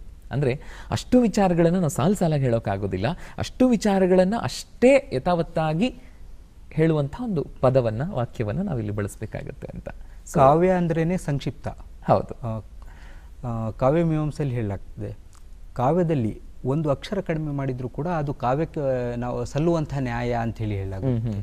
ಹಾಗಾಗಿ ಇಡೀ ಒಂದು ಆಕಾಶವನ್ನು ಒಂದು ಅಂಗೈಯಲ್ಲಿ ತೋರಿಸುವಂಥದ್ದು ಕೆಲಸವನ್ನು ಕಾವ್ಯವನ್ನು ಮಾಡುತ್ತೆ. ಈಗ ನಾವೊಂದು ಬೀಜ ನೋಡ್ತೀವಿ. ಬೀಜದಲ್ಲಿ ಒಂದು ಮಹಾವನವನ್ನು ನಾವು ಅದರೊಳಗೆ ಅಡಗಿರುತ್ತೆ. ಆ ಒಂದು ಬೀಜದಿಂದ ಅದು ಮರ ಆಗಿ ಮತ್ತಷ್ಟು ಎಲ್ಲ ಸಾವಿರಾರು ಬೀಜಗಳಾಗಿ ಮತ್ತೊಂದು ಅಂಥ ಮಹಾವನ ಸೃಷ್ಟಿಯಾಗುವಂಥ ಒಂದು ದಾರ್ಶನಿಕ ನೋಟ ಇದೆಯಲ್ಲ, ಅದು ಒಬ್ಬ ಕವಿಗಿರ್ಲಿಕ್ಕೆ ಸಾಧ್ಯ ಇರುವಂಥದ್ದು. ಹಾಗಾಗಿ ಅವನು ಆದಷ್ಟು ಹೇಳಬೇಕಾದದ್ದು ಸಂಕ್ಷಿಪ್ತವಾಗಿ ಮತ್ತು ಆದಷ್ಟು ನೇರಳ ಮತ್ತು ಸರಳವಾಗಿ ಹೇಳೋದ್ರಿಂದ ಓದುಗರಿಗೆ ಹೆಚ್ಚು ಬೇಗ ತಲುಪುವಂಥದ್ದು. ಹಾಗಾಗಿ ಈಗ ವಚನಗಳು ಸಹ, ಯಾಕಂದರೆ ಅವು ಹೆಚ್ಚು ಜನಕ್ಕೆ ಯಾಕೆ ತಲುಪಿದ್ವು ಅಂತ ಹೇಳಿದರೆ ಅವು ಸರಳ ಭಾಷೆ. ಈಗ ನಾವು ಹೇಗೆ ಮಾತಾಡ್ತಿದ್ವೋ ಅಂಥ ಆಡು ಭಾಷೆಯಲ್ಲಿ ಇರೋದ್ರಿಂದ. ಹೌದು, ನಿಜ ನಿಜ ಸರ್. ಸರ್, ಹೇಗೆ ನಾವು ಸಾಹಿತಿಗಳ ಒಂದು ಬದುಕನ್ನು ನಾವು ನೋಡ್ತಾ ಬಂದಾಗ ಆರಂಭದ ಜೀವನ ಸಾಧಾರಣವಾಗಿ ಇರುತ್ತೆ ಎಲ್ಲರಂತೆಯೂ ಕೂಡ. ಆದರೆ ಯಾವಾಗ ತನ್ನನ್ನು ತಾನು ಹೊಸ ಜಗತ್ತಿಗೆ ತೆರೆಕೊಳ್ತಾನೋ, ನೀವು ಹೇಳ್ದಂಗೆ ಒಂದು ಬೀಜವನ್ನು ನಾವು ಬರೀ ಬೀಜ ಅಂತ ನೋಡ್ತೀವಿ, ಅದರಲ್ಲಿ ವನ ಅಡಗಿದೆ ಅನ್ನುವಂಥ ಒಂದು ದಾರ್ಶನಿಕ ನೋಟ ಆತನಿಗೆ ಬೆಳೆದಾಗ ಆತನ ಬದುಕಿನ ಪ್ರತಿ ಕ್ಷಣದ ಒಂದು ಆಯಾಮಗಳು ಕೂಡ ಅಷ್ಟೇ ಬದಲಾಗ್ತಾ ಹೋಗುತ್ತೆ ಒಳ್ಳೆತರನಾಗಿ ಅಂತ. ಸೊ ನೀವು ನಿಮ್ಮ ಬದುಕಲ್ಲಿ ಏನು ಬದಲಾವಣೆಗಳನ್ನು ಕಂಡಿದ್ದೀರಿ ಒಬ್ಬ ಸಾಹಿತಿಯಾಗಿ ಗುರುತಿಸ್ಕೊಂಡಾದ ಮೇಲೆ? ಮೊದಲನೇ ಸರಿ ನಾನು ಕೃತಿ ಅಂತೇಳಿ ಬಂದಾಗ ಎಲ್ಲರೂ ಒಬ್ಬ ಸಾಬ್ರು ಹುಡುಗ ಇಷ್ಟಪ್ಪ ಪುಸ್ತಕ ಬರೆದಿದ್ದಾನೆ ಅಂಥೇಳಿ ಊರಲ್ಲೆಲ್ಲ ಸುದ್ದಿ ಆಗಿತ್ತು. ಬಹುಶಃ ನಾನು ಯಾರಿಗೂ ನನ್ನ ಕೆಲವರು ಸ್ನೇಹಿತರಿಗೆ ಬಿಟ್ಟರೆ, ನಮ್ಮ ಮನೇಲಿ ಬಿಟ್ಟರೆ ಯಾರಿಗೂ ಈ ಥರ ಕೃತಿ ಬಂದಿರೋದು. ಯಾಕಂತ ಹೇಳಿದರೆ ಈ ಕೃತಿ ಬರಬೇಕು ಅಂಥೇಳಿ ನಾನು ಅಂದ್ಕೊಂಡವನಲ್ಲ. ತರಬೇಕು ಈ ಥರವಾದಂಥ ಯಾವುದೇ ಒಂದು ಬಯಕೆಗಳಾಗಲಿ ಮಹತ್ವಾಕಾಂಕ್ಷೆಗಳು ನನಗೆ ಯಾವುದೂ ಇದ್ದಿಲ್ಲ.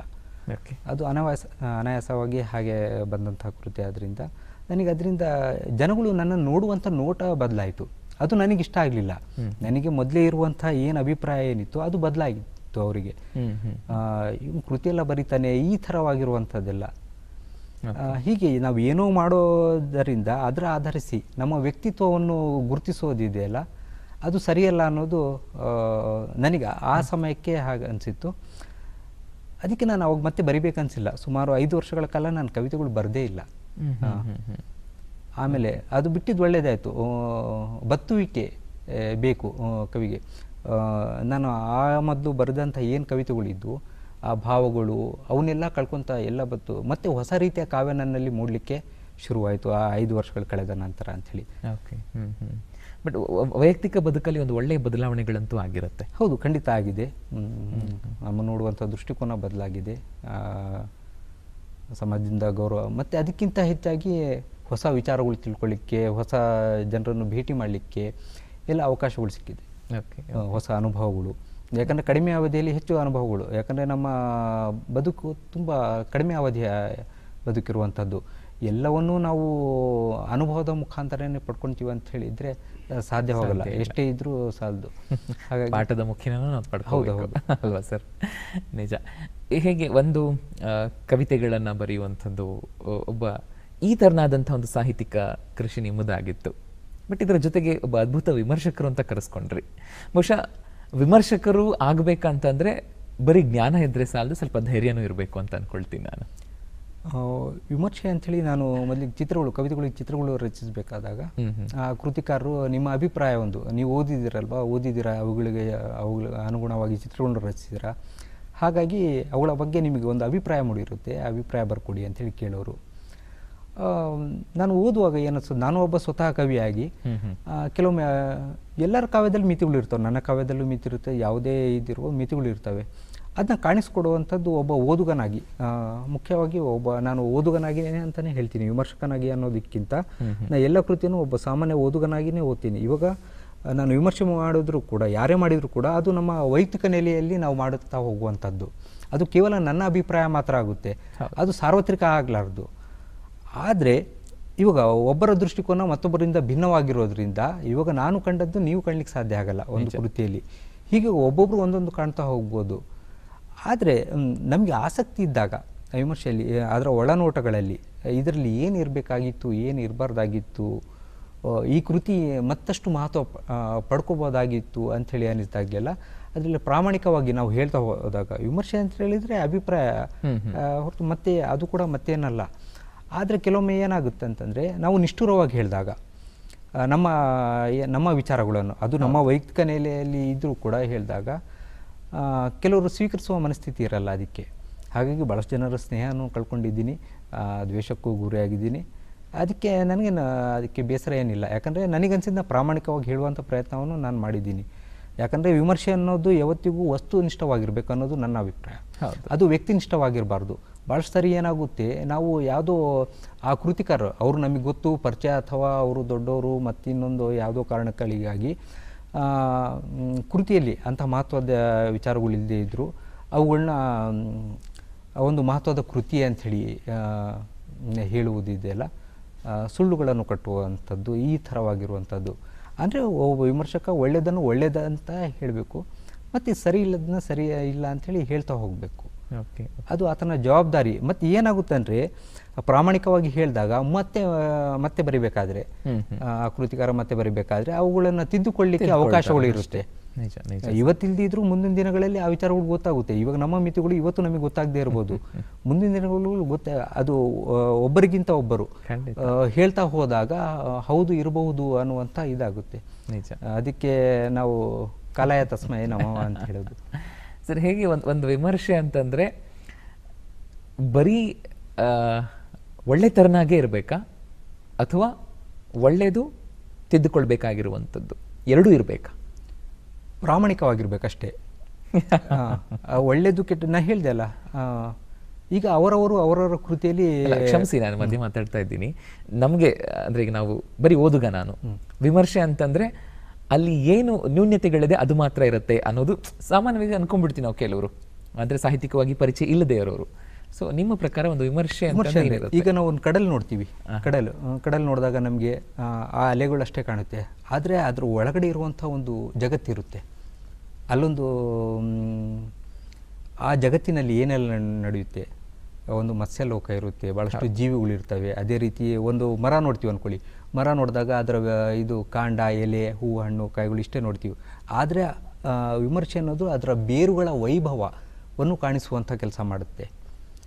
ನಾವು ಮರವನ್ನು ನೋಡಿ ಇದು ಎಷ್ಟು ಸುಂದರವಾಗಿದೆ ಅಂತೇಳಿ, ಆದರೆ ಅದರ ಬೇರುಗಳ ವೈಭವದ ಅರಿವು ನಮಗಿರಲ್ಲ, ಅದು ಹೇಗಿರುತ್ತೆ ಅನ್ನೋದು. ವಿಮರ್ಶಕನಾದವನು ಆ ಕೆಲಸವನ್ನು ಮಾಡ್ತಾನೆ. ಅದರ ಪ್ರತಿಯೊಂದು ಆ ಕೃತಿಯ ಎಳೆಯನ್ನು ಬಿಡಿಸ್ತಾ ಹೋಗ್ತಾನೆ ಅವನು, ಅದರ ಮಹತ್ವವನ್ನು ಹುಡುಕ್ತಾನೆ.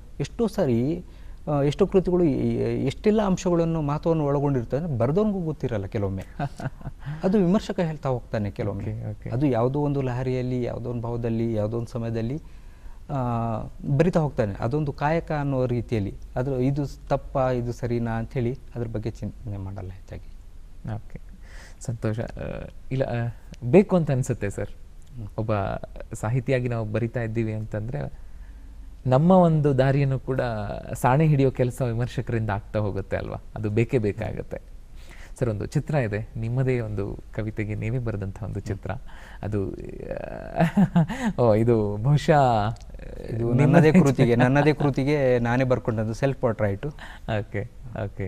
ಸೊ ಈ ಒಂದು ಅದು ನಾನು ಬರ್ಕೊಂಡೆ ಅನ್ನೋದಕ್ಕಿಂತ ಬರ್ಸಿದ್ರು ನಮ್ಮ ಪ್ರಕಾಶಕರು ಮತ್ತು ನನ್ನ ಗುರುಗಳು ಮಿರಸ ಬೆಳ್ಳಿ ಶಿವಣ್ಣವರು. ಎಷ್ಟೋ ಬೇರೆ 2 ಜನರ ಚಿತ್ರ ಬರೀತೀಯ, ನಿನ್ನದು ನೀನು ಬರೀಯೇ ಅಂತೇಳಿ. Yes sir. ಮುಂದಿನ ಚಿತ್ರವನ್ನು ನಾವು ನೋಡಿದ್ವಿ. ಆ ಒಂದು ಚಿತ್ರವನ್ನು ಬರೆದಂಥ ಸಂದರ್ಭ ಅಥವಾ ಯಾರಿಗೆ ಬರೆದಂಥದ್ದು ಇದು? ನೂರಾರು ಕೃತಿಗೆ ಬರೆದಿರೋದ್ರಿಂದ ಇದು ಇವರಿಗೆ ಬರೆದಿದ್ದು ಅಂಥೇಳಿ ಹೇಳೋದು ಕಷ್ಟ. ಬಹುಶಃ ದಾಸೇಗೌಡ ಅವರ ಕೃತಿಗೆ ಬರೆದಂಥದ್ದು ಅಂತ ಹೇಳಿದ್ದೀನಿ. ಅದು ಹಗಲು ಮತ್ತು ಇರುಳನ್ನು ಪ್ರತಿನಿಧಿಸುವಂಥದ್ದು ಆ ಚಿತ್ರ. ಹೌದು. ಅದು ನೋಡಿ, ಸೂರ್ಯ ಚಂದ್ರ ಎಲ್ಲ ಇದೆ, ಆ ಮನುಷ್ಯನ ಆಕೃತಿಗಳು. ಯಾಕಂದರೆ ನಮ್ಮ ಬದುಕು ಈ ಕತ್ತಲು ಬೆಳಕಿನ ನಡುವೆ, ಹಗಲು ಇರುಳಿನ ನಡುವೆನೇ ನಕ್ಷತ್ರನೂ ಇದೆ, ಅವುಗಳ ನಡುವೆನೇ ಇರೋ. ಮತ್ತು ಅದು ಒಂದು ಹೆಣ್ಣು ಮತ್ತು ಗಂಡಿನ ರೂಪಕವಾಗಿ ಕೂಡ ನಾವು ನೋಡ್ತಾ ಹೋಗ್ಬೋದು. ಅದನ್ನು ಚಿತ್ರಗಳನ್ನ ಯಾವತ್ತೂ ವಿವರಿಸಬಾರ್ದು. ಅದು ನೋಡುಗನಿಗೆ ಹೇಗೆ ಅರ್ಥವಾಗುತ್ತೆ ಅದನ್ನ ಹಾಗೆ ಅರ್ಥ ಮಾಡ್ಕೊಳ್ತಾ ಹೋಗ್ಬೋದು. ಯಾಕಂದರೆ ಒಬ್ಬ ಚಿತ್ರಕಾರ ಒಂದು ಕಲಾಕೃತಿಯನ್ನು ವಿವರಿಸಿದ್ರೆ ಏನಾಗುತ್ತೆ, ಅದಕ್ಕೊಂದು ಚೌಕಟ್ಟು ಕಟ್ಕೊಟ್ಟಂಗೆ ಆಗುತ್ತೆ. ನೋಡುಗ ಅದ್ರ ಹೊರಗೆ ಆಲೋಚನೆ ಮಾಡ್ಲಿಕ್ಕೆ ಸಾಧ್ಯ ಇಲ್ಲ. ಹೌದು, ನಿಜ ನಿಜ. ಹಾಗೆ ಸಾಮಾನ್ಯವಾಗಿ ನಾವು ಯಾವುದೇ ಒಂದು ಪ್ರದರ್ಶನದಲ್ಲಿರ್ಬೋದು, ಈ ಕೃತಿ ಏನು ಹೇಳುತ್ತೆ ಅಂತ ಹೇಳಿದಾಗ ನಾವು ವಿವರಿಸಕ್ಕೆ ಹೋಗಲ್ಲ. ಓಕೆ, ಖಂಡಿತ. ಅದು ನಿಮಗೆ ಏನು ಕಾಣುತ್ತೆ ಅದು ನೋಡಿ ಅಂತ. ಸರ್, ನೀವು ಹೇಳ್ತಾ ಇದ್ರಿ ಈಗ ನಿಮ್ಮದೇ ಮಾತಾಡ್ತೀನಿ. ಮತ್ತೊಂದು ಚಿತ್ರ ಇದೆ ಇಲ್ಲಿ. ಸೊ ಇದು ಇದು ಇದು ಬಹುಶಃ ನಾವು ಚಿತ್ರಗಳನ್ನು ನಾವು ನೋಡಿದಾಗ ನನಗೆ ಅನಿಸೋಂಥದ್ದು ಏನು ಅಂತಂದರೆ, ಸಾಮಾನ್ಯವಾಗಿ ಒಂದು ನಿಮ್ಮ ಕೃತಿಗಳಿಗೆ ನೀವು ಚಿತ್ರವನ್ನು ಬಿಡಿಸುವಂಥದ್ದು ಬಹುಶಃ ಅದು ನಿಮ್ಮ ವಿಷಯಗಳ ಒಂದು ಚೌಕಟ್ಟೇನಿದೆ, ನಿಮ್ಮ ವಿಷಯಗಳ ಒಂದು ಆಳ ಏನಿದೆ ಅನ್ನುವಂಥದ್ದು ನಿಮಗೆ ಗ್ರಹಿಕೆ ಇರುತ್ತೆ, ನೀವು ಚಿತ್ರ ಬಿಡಿಸ್ತೀರಿ. ಈಗ ನೀವು ಬೇರೆಯವರ ಕೃತಿಗಳಿಗೂ ಚಿತ್ರವನ್ನು ಬಿಡಿಸಿದ್ದೀರಿ, ಮುಖಪುಟವನ್ನು ಕೊಟ್ಟಿದ್ದೀರಿ. ಎಲ್ಲೋ ಒಂದು ಅಳುಕು ಅನ್ನೋದಕ್ಕಿಂತ ಸಣ್ಣ ಪ್ರಶ್ನೆ ಮೂಡಬಹುದು ನಮಗೆ. ಅಂದರೆ ಅವರ ಒಂದು ವಿಸ್ತಾರ ಎಷ್ಟಿದೆ, ಅವರ ಒಂದು ಕೃತಿಯ ವಿಷಯ ಆಳ ಎಷ್ಟಿದೆ, ಅದಕ್ಕೆ ನನ್ನ ಚಿತ್ರ ಅಥವಾ ನನ್ನ ಒಂದು ಕಲಾಕೃತಿ ಹೋಲಿಕೆ ಆಗಿದೆಯಾ, ಅದಕ್ಕೂ ತೂಗಿಸ್ತಾ ಇದೆಯಾ, ಅಥವಾ ನನ್ನ ಚಿತ್ರ ಇನ್ನೂ ಆ ವಿಷಯಗಳನ್ನು ಸೆರೆ ಹಿಡಿದೀಯಾ ಅಥವಾ ಬಿಡ್ತಾ ಇಲ್ವಾ ಅದು ಅನ್ನೋ ಒಂದು ಸಣ್ಣ ಪ್ರಶ್ನೆ ಇರುತ್ತೆ. ಅದಾದ ನಂತರ ನಾವು ಅದನ್ನ ಶುರು ಮಾಡ್ತೀವಿ. ಹೇಗಿರುತ್ತೆ ಸರ್ ನಿಮ್ಮ ಮನಸ್ಥಿತಿ? ತುಂಬ ಒಳ್ಳೆ ಪ್ರಶ್ನೆ ಇದು. ಯಾಕಂದರೆ ನಾನು ಚಿತ್ರಕಲೆಯನ್ನು ಕಲ್ತವನಲ್ಲ, ನನಗೆ ಬಾಲ್ಯದಿಂದ ರೂಢಿಯಾಗಿದ್ದಂಥದ್ದು. ಭಾಳ ಜನ ಕಲಿದೇ ಇರೋದು ಒಳ್ಳೇದಾಯಿತು, ಇದೊಂದು ವರದಾನ ನಿನಗೆ ಅಂಥೇಳಿ ಹೇಳಿದ್ದಾರೆ ಭಾಳ ಜನ. ಆದರೆ ನನಗೆ ಕೆಲವೊಮ್ಮೆ ಅದು ಶಾಪ ಕೂಡ ಅನಿಸುತ್ತೆ ಕಲಿದೇ ಇರುವಂಥದ್ದು. ಯಾಕಂದರೆ ಏನಾಗುತ್ತೆ ಅಂತೇಳಿ ಈಗ ಬಣ್ಣಗಳನ್ನು ಬಳಸೋದ್ರ ಬಗ್ಗೆ ಇವಾಗ ನನಗೆ ಯಾವ ಥರ ಬೇಕಾದ್ರೂ ಚಿತ್ರ ಬರೀತೀನಿ. ನನಗೆ ಯಾವುದೇ ಒಂದು ಗಡಿಗಳಿಲ್ಲ. ನಾನು ಯಾವುದೇ ಚಿತ್ರಕಲೆಯನ್ನು ಕಲಿಯದೇ ಇರೋದ್ರಿಂದ ಇವಾಗ ನನ್ನ ಮನಸ್ಸಿಗೆ ಹೇಗೆ ತೋಚುತ್ತೆ ಹಾಗೆ ಬರಿತಾ ಹೋಗ್ತೀನಿ ನಾನು. ಏನಾಗುತ್ತೆ ಅಂತ ಹೇಳಿದರೆ, ಈಗ ಭಾಳ ಜನ ಏನೋ ಒಂದು ಬರೀರಿ ಅಂತ ಹೇಳ್ತಾರೆ, ಅವ್ರಿಗೆ ಆಸಕ್ತಿ ಇಲ್ಲ. ಚಿತ್ರ ಬರೆಸಬೇಕು, ನಾನು ಕೃತಿ ತರಬೇಕು, ನಾನು ಹೇಳ್ತೀನಿ ಅದಕ್ಕೆ ಏನೋ ಒಂದು ಬರೆಯುವಂಥದ್ದಲ್ಲ. ಇವಾಗ ಅದೇನು ಒಳಗೊಂಡಿತ್ತೆ, ಚಿತ್ರಗಳು ಏನಾಗಬೇಕಂತ ಹೇಳಿದರೆ, ಇವಾಗ ಕಾವ್ಯ ಇರ್ಬೋದು ಮತ್ತು ಕಥೆ ಇರ್ಬೋದು, ಅವಳಿಗೆ ಕನ್ನಡಿ ಇಡುವಂಥ ಕೆಲಸ ಆಗಬೇಕು. ಖಂಡಿತ. ನಾವು ನೋಡುವಂಥದ್ದು ಬರೀ ಓದಲಿಕ್ಕಲ್ಲ, ಸೌಂದರ್ಯದ ದೃಷ್ಟಿಯಿಂದ ನಮಗೆ ಅಂದವಾಗಿ ಕಾಣಬೇಕು. ಈಗ ಅದಕ್ಕೆ ಮಕ್ಕಳ ಪುಸ್ತಕಗಳು ನಾವು ನೋಡಿದಾಗ ಬರೀ ಅದರೊಳಗೆ ಕಥೆಗಳೇ ಇದ್ದರೆ ಅವು ನಮ್ಗೆ ಖುಷಿ ಕೊಡಲ್ಲ, ಆ ಓದು ಖುಷಿ ಕೊಡಲ್ಲ ನಮಗೆ. ಅದ್ರ ಚಿತ್ರಗಳು ಜೊತೆಯಲ್ಲಿ ಚಿತ್ರಗಳಿದ್ದಾಗ ಹೆಚ್ಚು ಖುಷಿ ಕೊಡುತ್ತೆ. ಮತ್ತು ಆ ಕವಿತೆಗಳಲ್ಲಿರುವಂಥ, ಆ ಕಥೆಗಳಲ್ಲಿರುವಂಥ ಚಿತ್ರಣವನ್ನು ಕಲ್ಪಿಸ್ಕೊಳ್ಳಿಕ್ಕೆ ಆ ಚಿತ್ರಗಳು ಒಂದು ಸಹಾಯಕವಾಗ್ತವೆ ಅಂಥೇಳಿ. ಹಾಗಾಗಿ ಆದಷ್ಟು ಏನಾಗುತ್ತೆ ಅಂದರೆ, ಈಗ ಒಂದು ಕಾವ್ಯದಲ್ಲಿ ಇರುವಂಥ ಎಲ್ಲ ವಿಚಾರಗಳನ್ನು ಚಿತ್ರಗಳು ತರಲಿಕ್ಕಾಗಲ್ಲ. ಅಕಸ್ಮಾತ್ ತಂದರೂ ಕೂಡ ಏನಾಗುತ್ತೆ, ಅದು ತುಂಬ ಸಂಕೀರ್ಣ ಚಿತ್ರ ಆಗುತ್ತೆ. ಕವಿತೆ ಹೇಗೆ ಅರ್ಥವಾಗ್ತದೆ, ಆ ಚಿತ್ರ ಇನ್ನಷ್ಟು ಜಟಿಲವಾಗಿಸುತ್ತೆ ಆ ಕಾವ್ಯವನ್ನು. ಅದಕ್ಕೆ ಅದನ್ನ ಸರಳೀಕೃತವಾಗಿ ತುಂಬ ಕಡಿಮೆ ರೇಖೆಗಳಲ್ಲಿ ಆ ಕವಿತೆ ಏನಿದೆ ಅದನ್ನ ಹೌದು ಅದು ಹೋಲುತ್ತೆ ಅನ್ನುವ ಅಷ್ಟರ ಮಟ್ಟಿಗೆ ಎಲ್ಲೋ ಅನ್ಸ ಒಂದು ಸಂಪೂರ್ಣ ಸಾರಾಂಶದ ರೀತಿಯಲ್ಲಿ ಇದು ಚಿತ್ರಗಳನ್ನು ರಚಿಸುವಂಥ ಪ್ರಯತ್ನ ನಾನು ಮಾಡ್ತೀನಿ. ಅದರೊಳಗೆ ಸಂಪೂರ್ಣವಾಗಿ ಯಶಸ್ವಿಯಾಗಿದ್ದೀನಿ ಅಂತಲ್ಲ, ಪ್ರತಿ ಸರಿ ನನ್ನಲ್ಲಿ ಒಂದು ಅಳುಕು ಇದ್ದೇ ಇರುತ್ತೆ, ಈ ಮತ್ತಷ್ಟು ಒಳ್ಳೆಯ ರೀತಿಯಲ್ಲಿ ಚಿತ್ರಗಳನ್ನ ರಚಿಸ್ಬೋದಾಗಿತ್ತು ಅಂಥೇಳಿ. ಆದರೆ ಚಿತ್ರಗಳನ್ನು ಬರೆಯುವಾಗ ಆ ಸಮಯದ ಒತ್ತಡ ಇರ್ಬೋದು, ಮತ್ತು ಸಮಯದ ಅಭಾವದಿಂದ ಅದು ಕೆಲವೊಮ್ಮೆ ಸಾಧ್ಯವಾಗಲ್ಲ. ಓಕೆ, ಅಂದರೆ ಒಂದು ಕೃತಿಗೆ ನ್ಯಾಯ ಒದಗಿಸುವಂತಹ ಒಂದು ಪ್ರಯತ್ನ ಅಂತೂ ಇದ್ದೇ ಇರುತ್ತೆ. ಹೌದೌದು, ಖಂಡಿತ ಇರುತ್ತೆ. ಖಂಡಿತ ಸರ್. ಇದೆಲ್ಲವೂ ನಮಗೆಲ್ಲ ಓದುಗನಿಗೆ ಏನು ಕೊಡುತ್ತೆ ಅಂತಂದರೆ, ನಾವು ಕುತ್ಕೊಂಡು ಓದ್ಬಿಡ್ತೀವಿ ಅಷ್ಟೇ, ಬಟ್ ಅದ್ರ ಹಿಂದೆ ಇಷ್ಟೆಲ್ಲ ಕೆಲಸಗಳಿರುತ್ತಾ ಅನ್ನೋದನ್ನ ಪರಿಚಯ ಮಾಡಿಕೊಡುತ್ತೆ. ಕುತೂಹಲ ತಿಳ್ಕೊಳ್ಳೋದಕ್ಕಿದೆಲ್ಲ ಏನಾಗುತ್ತೆ ಅಂದರೆ, ಈಗ ಜಗತ್ತಿನ ತುಂಬ ಸರ್ವಶ್ರೇಷ್ಠ ಕಲಾಕೃತಿಗಳು ಮೊನಾಲಿಸಾ ಲಿಯೋನಾರ್ಡೋ ಡಾ ವಿಂಚಿ ರಚಿಸಿದಂಥ ಕಲಾಕೃತಿ ಎಲ್ರಿಗೂ ಗೊತ್ತಿರುವಂಥದ್ದು. ಆದರೆ ಲಿಯೋನಾರ್ಡೋ ಡಾ ವಿಂಚಿ ಆ ಚಿತ್ರ ಬರೀಲಿಕ್ಕೆ ಇಡೀ ತನ್ನ ಜೀವಮಾನ ಎಲ್ಲ ಶ್ರಮಿಸಿರುವಂಥದ್ದನ್ನ ಅದು ಯಾರಿಗೂ ಕಾಣಲ್ಲ ನಮಗೆ. ಇವಾಗ ಯಾವುದಾದ್ರು ನಾವು ಕೆಲಸ ಮಾಡ್ತಿದ್ವಿ, ಅದ್ರ ರಿಸಲ್ಟ್ 100% ಬಂತಂದರೆ ಅದು ಈ ಸಮಯ ಇದಲ್ಲ, ಅದ್ರ ಹಿಂದೆ ಸುಮಾರು ಮರ್ಕಿರುತ್ತೆ. ಅವನು ಮೊನಾಲಿಸಾದಂತಹ ಬೇರೆ ಬೇರೆ ಕಲಾಕೃತಿಗಳು ಭಾಳಷ್ಟು ರಚಿಸಿದ. ಅದಾದ ನಂತರ ಅದರ ಎಲ್ಲ ಅನುಭವ ಒಟ್ಟುಗೂಡಿದ ಅನುಭವವೇ ಆ ಕಲಾಕೃತಿ ಅಂತ ಹೇಳ್ಬೋದು. ಹಾಗಾಗಿ ನಾವು ಇವಾಗ ನಾನು ಚಿತ್ರಕಲೆಯಲ್ಲಿ ಇವತ್ತು ನಾನು ತೊಡಗಿಸ್ಕೊಂಡಿದ್ದೀನಿ, ಬರಿತಿದ್ದೀನಿ ಅಂದರೆ ಭಾಳ ಜನಕ್ಕೆ ಗೊತ್ತಿಲ್ಲ ನಾನು ಚಿತ್ರ ಬರೆಯೋದು. ಇದಕ್ಕಿದ್ದಂಗೆ ಬರೀದೆ ಅಂಥೇಳಿ ಅವ್ರು ಅನ್ಕೊತಾರೆ. ಆದರೆ ಬಾಲ್ಯದಿಂದಲೂ ನಾನು ಬೇರೆ ಬೇರೆ ರೀತಿಯಲ್ಲಿ ಪ್ರಯೋಗಗಳನ್ನ ಮಾಡ್ಕೊತಿದ್ದೀನಿ, ಭಿನ್ನ ರೀತಿ. ಈಗ ನನ್ನದೇ ಒಂದು ಮಾದರಿಯನ್ನು ರೂಢಿಸ್ಕೊಂಡಿದ್ದೀನಿ. ಇಷ್ಟು ವರ್ಷಗಳ ನಂತರ ಈಗ ನನಗೊಂದು ಮಾದರಿ ಅಂಥೇಳಿ ರೂಢಿಸ್ಕೊಂಡಿದ್ದೆ ನನ್ನದೇ. ಈ ಚಿತ್ರಗಳು ನೋಡಿದರೆ ಹೌದು ಇದು ಅಸದ್ನ ಚಿತ್ರಗಳು ಅಂಥೇಳಿ ಹೇಳುವ ಹಾಗೆ. ಆ ಥರ ಇನ್ನೂ ಭಾಳಷ್ಟು ನಾನೇ ಕಲೀಲಿಕ್ಕಿದೆ. ಇವಾಗ ನನ್ನನ್ನು ನಾನೇ ಪ್ರಯೋಗಗಳಿಗೂ ನನಗೆ ನಾನೇ ಬೇರೆಯವ್ರು ಹೇಳುವಂಥದ್ದಲ್ಲ, ನನಗೆ ನಾನೇ ಬೆಟ್ರ್ ಆಗ್ತಾ ಹೋಗುವಂಥದ್ದು. ಓಕೆ, ಅಂದರೆ ನಾವೀಗ ನಿಮ್ಮ ಕುರುಹನ ಕಾಣ್ಬೋದು ನಾವು ನಿಮ್ಮ ಚಿತ್ರಗಳಲ್ಲಿ. ಇದು ಇವರದ್ದೇ ಆ ಕುರುಹು ಏನು ಅಂತ ಹೇಳ್ಬೋದಾ? ರೇಖಾಚಿತ್ರಗಳಲ್ಲಿ ಗುರುತಿಸ್ಬೋದು. ನನ್ನ ರೇಖೆಗಳು ಆಗಲೇ ಭಾಳ ಚೆನ್ನಾಗಿ ಗುರುತಿಸ್ತಾರೆ. ಹೌದಾ? ಆದರೆ ಪೇಂಟಿಂಗ್ಗಳಲ್ಲಿ ಗುರುತಿಸ್ಬೋದು. ಯಾಕಂದರೆ ಪೇಂಟಿಂಗ್ ವಿಚಾರಕ್ಕೆ ಬಂದಾಗ ನಾನು ಒಂದೇ ರೀತಿಯ ಪೇಂಟಿಂಗ್ಸ್ ಮಾಡಲ್ಲ, ಬೇರೆ ಬೇರೆ ರೀತಿಯ ಎಲ್ಲ ಇದು ಮಾಡ್ತೀನಿ. ಅದೇ ಹೇಳಿದೆ ಅಲ್ಲ, ನಾನು ಕಲಿತವನ್ನ ಅಲ್ಲ. ಆದ್ದರಿಂದ ನನಗೆ ಆಯಾ ಸಂದರ್ಭಕ್ಕೆ ಇವಾಗ ಅಲ್ಲಿ ಕಾಣಿಸ್ತಿರುವಂಥ ಪೇಂಟಿಂಗ್ ಇದೆಯಲ್ಲ, ಅದು ಅಬ್ಸ್ಟ್ರಾಕ್ಟ್ ಪೇಂಟಿಂಗು. ಇವಾಗ ಅಬ್ಸ್ಟ್ರಾಕ್ಟ್ ಮಾಡೋ ಪೇಂಟರ್ಸ್ ಏನು ಮಾಡ್ತಾರೆ, ಕೇವಲ ಅದನ್ನೇ ಮಾಡ್ತಾ ಹೋಗ್ತಾರೆ. ನಾನು ಮೂರ್ತ ಚಿತ್ರಗಳು, ಅಮೂರ್ತ ಚಿತ್ರಗಳು, ಎಲ್ಲ ರೀತಿಯ ಅಂಥ ರೇಖಾಚಿತ್ರಗಳು, ನನಗೆ ಯಾವುದೇ ಒಂದು ಇದಿಲ್ಲ. ಏನು ಮಡಿವಂತಿಕೆ, ಕಲೆಯ ವಿಚಾರ ಇರ್ಬೋದು, ಸಾಹಿತ್ಯದ ವಿಚಾರ ಇರ್ಬೋದು, ಇಂಥದ್ದೇ ಓದಬೇಕು, ಇಂಥದ್ದು ಓದಬಾರ್ದು, ಬರಿಬಾರ್ದು ಅನ್ನುವಂಥ ಮಡಿವಂತ. ಆದರೆ ಓದುವಿನ ವಿಚಾರದಲ್ಲಿ ನನಗೆ ಕೆಲವೊಂದು ಆಯ್ಕೆಗಳಿದ್ದಾವೆ.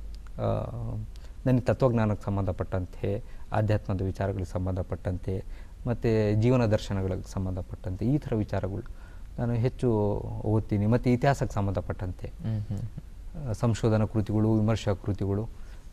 ಹಾಗೆ ನೋಡಿದರೆ ಕಥೆ ಕಾದಂಬರಿಗಳು ಓದೋದು ಕಡಿಮೆ, ಎಲ್ಲದಕ್ಕಿಂತ ಹೆಚ್ಚಾಗಿ ಕಾವ್ಯವನ್ನು. ಸರ್, ಹೇಗೆ ಈಗ ನೀವು ಒಬ್ಬ ಚಿತ್ರಕಾರರಾಗಿ ಇಷ್ಟೆಲ್ಲ ವಿಷಯಗಳಲ್ಲಿ ಇರುತ್ತೆ ಅನ್ನೋಂಥದ್ದನ್ನ ಮಾತಾಡ್ತಾ ಬಂದ್ರಿ, ಮತ್ತು ನಿಮ್ಮ ಚಿತ್ರಗಳ ಬಗ್ಗೆಯೂ ಮಾತಾಡಿದ್ರಿ. ಈಗ ನೀವು ಬೇರೆ ಒಬ್ಬ ಕಲಾವಿದನ ಚಿತ್ರವನ್ನು ನೋಡಿದಾಗ ನಿಮಗೆ ಅನ್ಸುತ್ತಾ, ಅಂದರೆ ನಾವೊಬ್ಬ ನೋಡುಗರಾಗಿ ಹೋದಾಗ ನಾವು ಜಸ್ಟ್ ನೋಡ್ತೀವಿ, ಬರ್ತೀವಿ, ವಿಷಯದ ತಿಳ್ಕೊತೀವಿ. ಆದರೆ ನೀವು ಕೂಡ ಅದೇ ಕ್ಷೇತ್ರಕ್ಕೆ ಸಂಬಂಧಪಟ್ಟು ನೀವು ಕೂಡ ಅದೇ ಕಲಾವಿದರಾಗಿರೋದ್ರಿಂದ ಈ ಪ್ರಶ್ನೆ, ಬೇರೆ ಒಬ್ಬ ಕಲಾವಿದನ ಚಿತ್ರವನ್ನು ನೀವು ನೋಡಿದಾಗ ವಾಹ್ ಅನ್ನುವಂಥ ಆಶ್ಚರ್ಯ ಆಗಿದ್ದು, ಅಥವಾ ಇದನ್ನು ಹೀಗೂ ಮಾಡಬಹುದಿತ್ತು ಅನ್ನುವಂಥ ಒಂದು ಸಲಹೆ ಇರಬಹುದು, ಅಥವಾ ಇದು ಹೀಗಾಗೇ ಇಲ್ವಲ್ಲ ಅನ್ನುವಂಥ ಒಂದು ಅಳಕಿರ್ಬೋದು. ಈ ಥರದ ಅನುಭವ ಆಗಿದೆಯಾ ಯಾವತ್ತಾದರೂ? ಖಂಡಿತ ಆಗಿದೆ. ಈಗ ಯಾರದೇ ನಾವು ಇವಾಗ ನಮ್ಮ ಸ್ನೇಹಿತರದ್ದಿರ್ಬೋದು, ಬೇರೆಯವರ ಕಲಾಕೃತಿಗಳು ನೋಡುವಂಥ ಬೆರಗಾಗಿದ್ದೀನಿ ನಿಜಕ್ಕೂ. ಯಾಕಂದರೆ ಕೆಲವೊಮ್ಮೆ ಏನಾಗುತ್ತೆ, ಅಂಥ ಕಲಾಕೃತಿಗಳನ್ನ ರಚಿಸ್ಲಿಕ್ಕೆ ನಮಗೆ ಸಾಧ್ಯವಾಗಲಿಲ್ಲ, ಅಟ್ಲೀಸ್ಟ್ ಬೇರೆಯವ್ರು ಯಾರೋ ರಚಿಸಿದಾರಲ್ಲ ನೋಡಿ ಖುಷಿ ಪಡೋಣ ಅಂಥೇಳಿ, ಅದಕ್ಕೊಂದು ರೀತಿಯಲ್ಲಿ ಸ್ಫೂರ್ತಿ. ಒಂದು ಒಳ್ಳೆಯ ಸ್ವಾರ್ಥ ಅಂಥೇಳಿ ಹೇಳಿಕ್ಕೆ ಬಯಸ್ತೀನಿ. ಹೇಗಂತೇಳಿದ್ರೆ, ಈಗ ಒಬ್ಬ ಹುಡುಗ ಓದ್ತಿದ್ದಾನೆ, ಚೆನ್ನಾಗಿ ಓದ್ತಿದ್ದಾನೆ ಅಂದ್ಕೊಳ್ಳಿ. ಅವ್ನು ಚೆನ್ನಾಗಿ ಓದ್ತಿದ್ದಾನಲ್ಲ ಅನ್ನೋದು ಅದು ಏನೋ ಒಂದು ಜೆಲುಸಿ ಇದಾಗುತ್ತೆ. ಆದರೆ ಅವ್ನು ಚೆನ್ನಾಗಿ ಓದ್ತಿದ್ದ, ನಾನು ಅವನಕ್ಕಿಂತ ಚೆನ್ನಾಗಿ ಓದಬೇಕು ಅನ್ನೋದು ಅದು ಒಳ್ಳೆ ಸಾರ್ಥ. ನಾನು ಅನ್ನಿಸಿದಾಗ ನೋಡಿದಾಗಲೆಲ್ಲ ಕಲಾಕೃತಿಗಳು ಇರ್ಬೋದು, ಕವಿತೆಗಳು ಇರ್ಬೋದು, ಎಲ್ಲ ನೋಡಿದಾಗ ನಾನು ಇಂಥ ಕವಿತೆಗಳು ಬರೀಲಿಕ್ಕಾಗಿಲ್ಲಲ್ಲ, ನಾನು ಇಂಥ ಕವಿತೆ ಬರೀಬೇಕು, ನಾನು ಇಂಥ ಕಲಾಕೃತಿಗಳು ಇದನ್ನು ಮೀರಿಸುವಂಥ ಕಲಾಕೃತಿ ಬರೀಬೇಕು ಅಂತೇಳಿ ಒಂದು ಒಳಗಡೆ ಒಂದು ಊರ್ಜೆ, ಒಂದು ಹಠ ಹುಟ್ಟುತ್ತೆ. ಅದು ಪ್ರೇರಣೆ ಆಗುವಂಥದ್ದು, ಸ್ಫೂರ್ತಿ ಕೊಡುವಂಥದ್ದು. ಅದರಲ್ಲಿ ನೊಂದ್ಕೊಳ್ಳೋಂಥ ಏನಿಲ್ಲ, ಸಂತೋಷ ಅದು. ಹೌದು, ಖುಷಿ ಆಗುತ್ತೆ. ನಮ್ಗಿಂತ ಒಳ್ಳೆಯ ಕವಿತೆಗಳನ್ನ ನಾನು ಓದಿದಾಗ ಖಂಡಿತ ಖುಷಿ ಪಡ್ತೀನಿ. ಚಿತ್ರಗಳು ನೋಡಿದಾಗ ಇರ್ಬೋದು, ಇನ್ನೂ ಚೆನ್ನಾಗಿ ಬಿಡಿಸಬಹುದಿತ್ತು ಇದನ್ನು ಅನ್ನುವಂಥದ್ದು ಆಗಿದೆಯಾ? ಇಲ್ಲ, ಅದು ಅವರವರ ಆಯ್ಕೆ. ಇವಾಗ ಜಡ್ಜ್ ಮಾಡುವಂಥದ್ದು ಇದೆಯಲ್ಲ, ಕವಿತೆಗಳಿಗೆ ಚಿತ್ರ ಏನಾಗುತ್ತೆ ಅಂದರೆ, ಚಿತ್ರ ಒಮ್ಮೆ ಬರೆದಾದ್ಮೇಲೆ ಮತ್ತೆ ಅದನ್ನ ತಿದ್ದಲಿಕ್ಕೆ ಹೋದರೆ ಅದು ಕೆಡುತ್ತೆ. ಆದರೆ ಕವಿತೆಗಳಿಗೆ ಅವಕಾಶ ಇದೆ, ಅದನ್ನ ತಿದ್ಬೋದು. ಈಗ ಕಾವ್ಯದಲ್ಲಿ ಅನಗತ್ಯವಾದ ದೋಷಗಳು, ಕಾವ್ಯದ ದೋಷಗಳು ಅಂತ ಹೇಳಿರ್ತವೆ. ಅನಗತ್ಯ ಪದಗಳು, ಅನಗತ್ಯ ಭಾವಗಳು ನುಸುಳು ಬಿಡ್ತಾವೆ. ಅವು ಎಡಿಟ್ ಮಾಡೋದ್ರಿಂದ ಒಂದು ಒಳ್ಳೆ ಕಲಾಕೃತಿ ಥರ ಒಂದು ಕಾವ್ಯ ಸಿದ್ಧವಾಗ್ಬೋದು. ಈಗ ನೋಡಿ, ಒಬ್ಬ ಶಿಲ್ಪಿ ಒಂದು ಕಲ್ಲನ್ನು ಇದು ಮಾಡ್ತಾ ಹೋಗ್ತಾನೆ, ಕೊನೆಗೆ ಒಂದು ಫೈನಲ್ ಟಚ್ ಅಂತ ಹೇಳಿ ಇರುತ್ತೆ. ಅದು ಕೊಟ್ಟಾಗ ಅದಕ್ಕೊಂದು ಪಾಲಿಶ್ ಅಂತ ಹೇಳಿ ಕೊಟ್ಟಾಗ ಅದು ಮೆರುಗುತ್ತೆ. ಕಾವ್ಯನೂ ಅದೇ ರೀತಿ.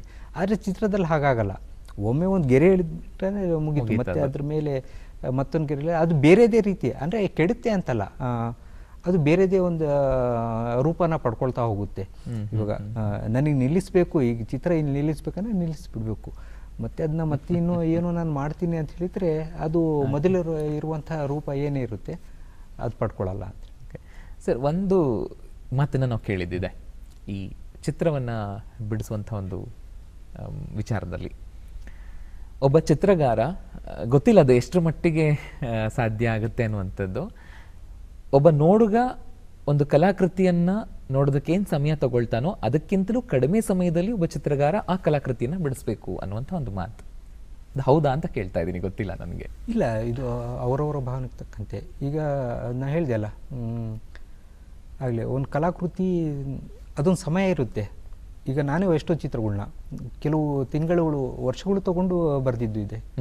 ಕೆಲವೊಂದು ಒಂದು ಚಂದ್ರನ ಚಿತ್ರ ಇದೆ ನಾನು ಬರೆದಿರುವಂಥದ್ದು, ತುಂಬ ಕಡಿಮೆ ಅವಧಿಯಲ್ಲಿ. ಅದು ನೋಡಿದಾಗ ನಿಜಕ್ಕೂ ಒಂದು ಫೋಟೋ ತೆಗೆದಿರುವಂಥದ್ದು ಏನೋ ಆ ಥರ ಅನಿಸುವಂಥದ್ದು ಒಂದು ಚಂದ್ರನ ಕಲಾಕೃತಿ. ಅದು ಆ ಸಮಯ ಇರುತ್ತಷ್ಟೇ, ಆ ಸಮಯದಲ್ಲಿ ಅದು ಮೂಡುತ್ತೆ. ಇಷ್ಟೇ ಸಮಯ ಬೇಕು ಅಷ್ಟಲ್ಲ, ಅದು ಏನಾಗುತ್ತೆ ಅಂಥೇಳಿ ಒಂದು ಕಲಾಕೃತಿಯಲ್ಲಿ ಒಬ್ಬ ನೋಡುಗ ಅವನು ಏನನ್ನೋ ಹುಡುಕ್ತಾ ಹೋಗ್ತಾನೆ. ಈಗ ನನ್ನದೊಂದು ಕಲಾಕೃತಿ ಇದೆ, ಮೆಟ್ಟಿಲ ಮೇಲೆ ಒಂದು ಹೆಣ್ಣು ನಡೀತಾ ಇರೋದು ಫೋರ್ಸ್ಫುಲಿ, ಮುಂದ್ಗಡೆ ಒಂದು ಬಯಲಿದೆ, ಒಂದು ಚಂದಿರನ ಗೆರೆ ಇದೆ. ಆ ಕಲಾಕೃತಿಯಲ್ಲಿ ಏನಾಗುತ್ತೆ, ಆ ಹೆಣ್ಣಿನಲ್ಲಿ ನಗು ಇದೆಯಾ ನೋವಿದೆಯಾ ನನಗೂ ಗೊತ್ತಿಲ್ಲ. ಯಾಕಳು ಆ ಮೆಟ್ಲ ಮೇಲೆ ಹೋಗ್ತಿದ್ದ, ಯಾರು ಬರೋರು ಇದ್ದಾರಾ ಗೊತ್ತಿಲ್ಲ, ನಾನು ಏನೂ ಹೇಳಲ್ಲ. ಅದೆಲ್ಲ ಅವರವರ ಕಲ್ಪನೆಗೆ ಬಿಟ್ಟಂಥ ವಿಚಾರ. ಮತ್ತು ಚಂದ್ರ ಇರೋದು ಬೆಳಗಿನ ಜಾವನೂ ಇರುತ್ತೆ, ಸಂಜೆನೂ ಚಂದ್ರ ಕಾಣಿಸ್ತೆ. ಹಾಗಾಗಿ ಆ ಸಮಯ ಯಾವುದು ಅಂತಲೂ ಗೊತ್ತಾಗಲ್ಲ. ಈ ಥರವಾಗಿರುವಂಥದ್ದು ಅದು ಅವ್ರಿಗೆ ಬಿಟ್ಟಂಥ ವಿಚಾರಗಳು. ಅದನ್ನ ಎಕ್ಸ್ಪ್ಲೇನ್ ಮಾಡ್ತಾ ಹೋದರೆ ಏನಾಗುತ್ತೆ ಅಂತ ಹೇಳಿದರೆ, ಇದು ಇಷ್ಟೇ ಅಂತೇಳಿ ಹಾಗೆ ನೋಡ್ರೆ ಒಂದು ಸಣ್ಣ ಕತೆ ಇದೆ, ಸಣ್ಣ ಕತೆ. ಅದು ಎಸ್ ದಿವಾಕರ್ ಅನುವಾದ ಮಾಡಿದರು ಕನ್ನಡಕ್ಕೆ. ಅವನಿಗೆ ಎಚ್ಚರವಾದಾಗ ಅವನ ಮುಂದೆ ಒಂದು ಡೈನೋಸಾರ್ ಇತ್ತು ಅನ್ನುವಂಥ ಕತೆ, ಅಷ್ಟೇ ಕತೆ ಇರೋದು.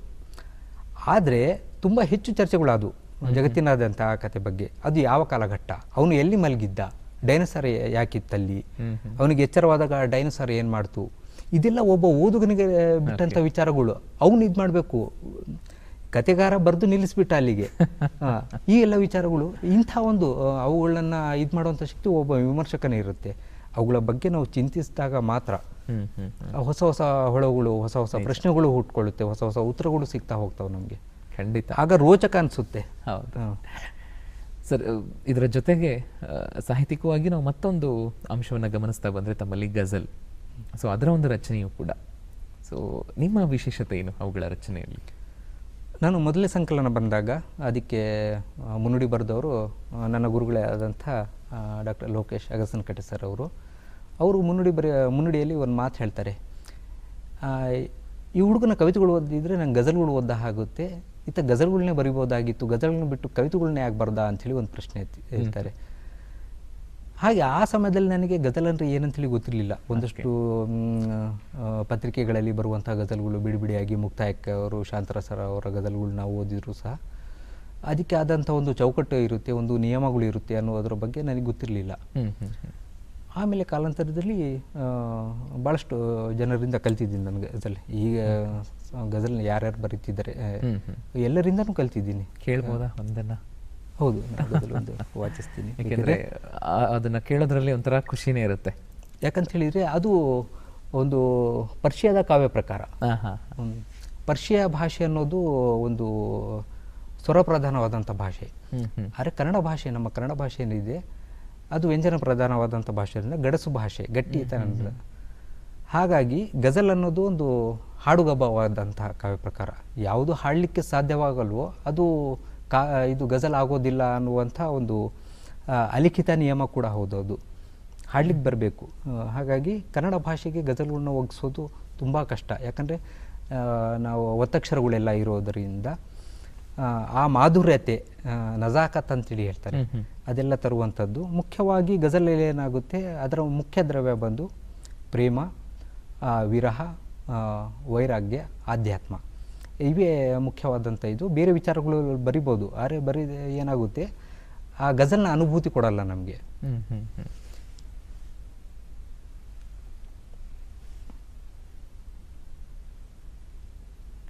ಸಾಕಷ್ಟು ಹಂತದಲ್ಲಿ ನೋಡ್ತಾ ಬಂದಾಗ ಸಾಹಿತ್ಯ ಅನ್ನುವಂಥದ್ದು ಎಷ್ಟು ಆಳ ಇದೆಯಲ್ಲಪ್ಪ ಅಂತ ಅನಿಸ್ಬಿಡುತ್ತೆ ನಮಗೆ. ಹೌದು, ನಂದೊಂದು ಗಜಲ್ ಹೇಳಿ ಹೇಳಿ.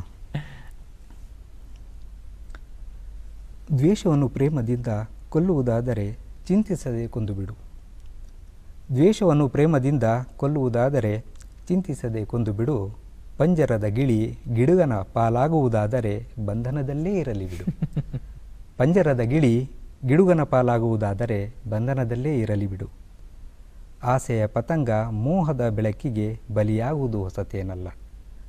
ಆಸೆಯ ಪತಂಗ ಮೋಹದ ಬೆಳಕಿಗೆ ಬಲಿಯಾಗುವುದು ಹೊಸತೇನಲ್ಲ.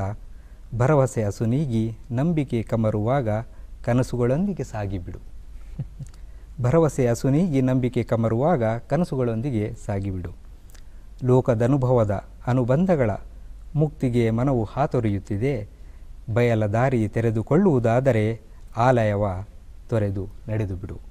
ಬಯಲ ದಾರಿ ತೆರೆದುಕೊಳ್ಳುವುದಾದರೆ ಆಲಯವ ತೊರೆದು ನಡೆದು ಬಿಡು. ಕಾಣದ ತಲ್ಲಣಗಳು ತವಕಿಸಿ ಅತಿಕ್ರಮಿಸುತ್ತಿವೆ ತಮದ ನೆರಳಿನಲ್ಲಿ ಕುಣಿದು. ಕಾಣದ ತಲ್ಲಣಗಳು ತವಕಿಸಿ ಅತಿಕ್ರಮಿಸುತ್ತಿವೆ ತಮದ ನೆರಳಿನಲ್ಲಿ ಕುಣಿದು. ಚಿರಕಾಲ ಉಳಿಯುವ ಜೀವಂತ ಕಾವ್ಯವನ್ನು ಶಿಲಾಶಾಸನವಾಗಿ ಬರೆದು ಬಿಡು. ಚಿರಕಾಲ ಉಳಿಯುವ ಜೀವಂತ ಕಾವ್ಯವನ್ನು ಶಿಲಾಶಾಸನವಾಗಿ ಬರೆದು ಬಿಡು. ಅಳಿಸಲಾಗದ ನೆನಪ ಹಚ್ಚೆ ಹಸಿರಾಗಿ ಕೆಂಪು ರಕುತ ಒಸರುತ್ತಿದೆ ಅಸದ್. ಅಳಿಸಲಾಗದ ನೆನಪ ಹಚ್ಚೆ ಹಸಿರಾಗಿ ಕೆಂಪು ರಕುತ ಒಸರುತ್ತಿದೆ ಅಸದ್. ಗಾಯ ಮಾಯ್ದರು ಗುರು ತುಳಿಯುವುದು ಅಸ್ಮಿತೆಯ ಆಶಯಕ್ಕೆ ಸೋತಿಬಿಡು. ಬಿಸಿಯುಸಿರಿನ ಬೆಸುಗೆಯೆಲ್ಲರಳಿದ ನೋವಿನ ನೀಲಿ ನೈದಿಲೆ ನಗುವುದೆಂದು. ಬಿಸಿಯುಸಿರಿನ ಬೆಸುಗೆಯೆಲ್ಲರಳಿದ ನೋವಿನ ನೀಲಿ ನೈದಿಲೆ ನಗುವುದೆಂದು. ಕೊರೆವ ತಣ್ಣನೆಯ ಮಂಜಿನಲ್ಲಿ ಮಿಡಿಯುವ ಹೃದಯವ ಮಾತಿಲ್ಲದೆ ಮುಚ್ಚಿಬಿಡು. ಕೊರೆವ ತಣ್ಣನೆಯ ಮಂಜಿನಲ್ಲಿ ಮಿಡಿಯುವ ಹೃದಯವ ಮಾತಿಲ್ಲದೆ ಮುಚ್ಚಿಬಿಡು. ತಾಕಲಾಗದ ಭ್ರಮೆಗಳು ಭೂತರೂಪ ತಾಳಿ ಭಯ ಬಿತ್ತುತ್ತಿವೆ ಎದೆನೆಲದೊಳಗೆ. ಸುರಿಯುವ ಮಳೆಯ ಹೆಗಲ ಬಳಸಿ ತಬ್ಬಿದ ದುಃಖವ ತುಸು ಅತ್ತು ಹಗಿರಾಗುಬಿಡು. 3 ದಿನದ ಅತಿಥಿಯಾಗಿ ಬಂದಿರುವೆ ಅರಿತು ಬಾಳು ಬದುಕ ಸಿಹಿಯೇನು. 3 ದಿನದ ಅತಿಥಿಯಾಗಿ ಬಂದಿರುವೆ ಅರಿತು ಬಾಳು ಬದುಕ ಸಿಹಿಯೇನು.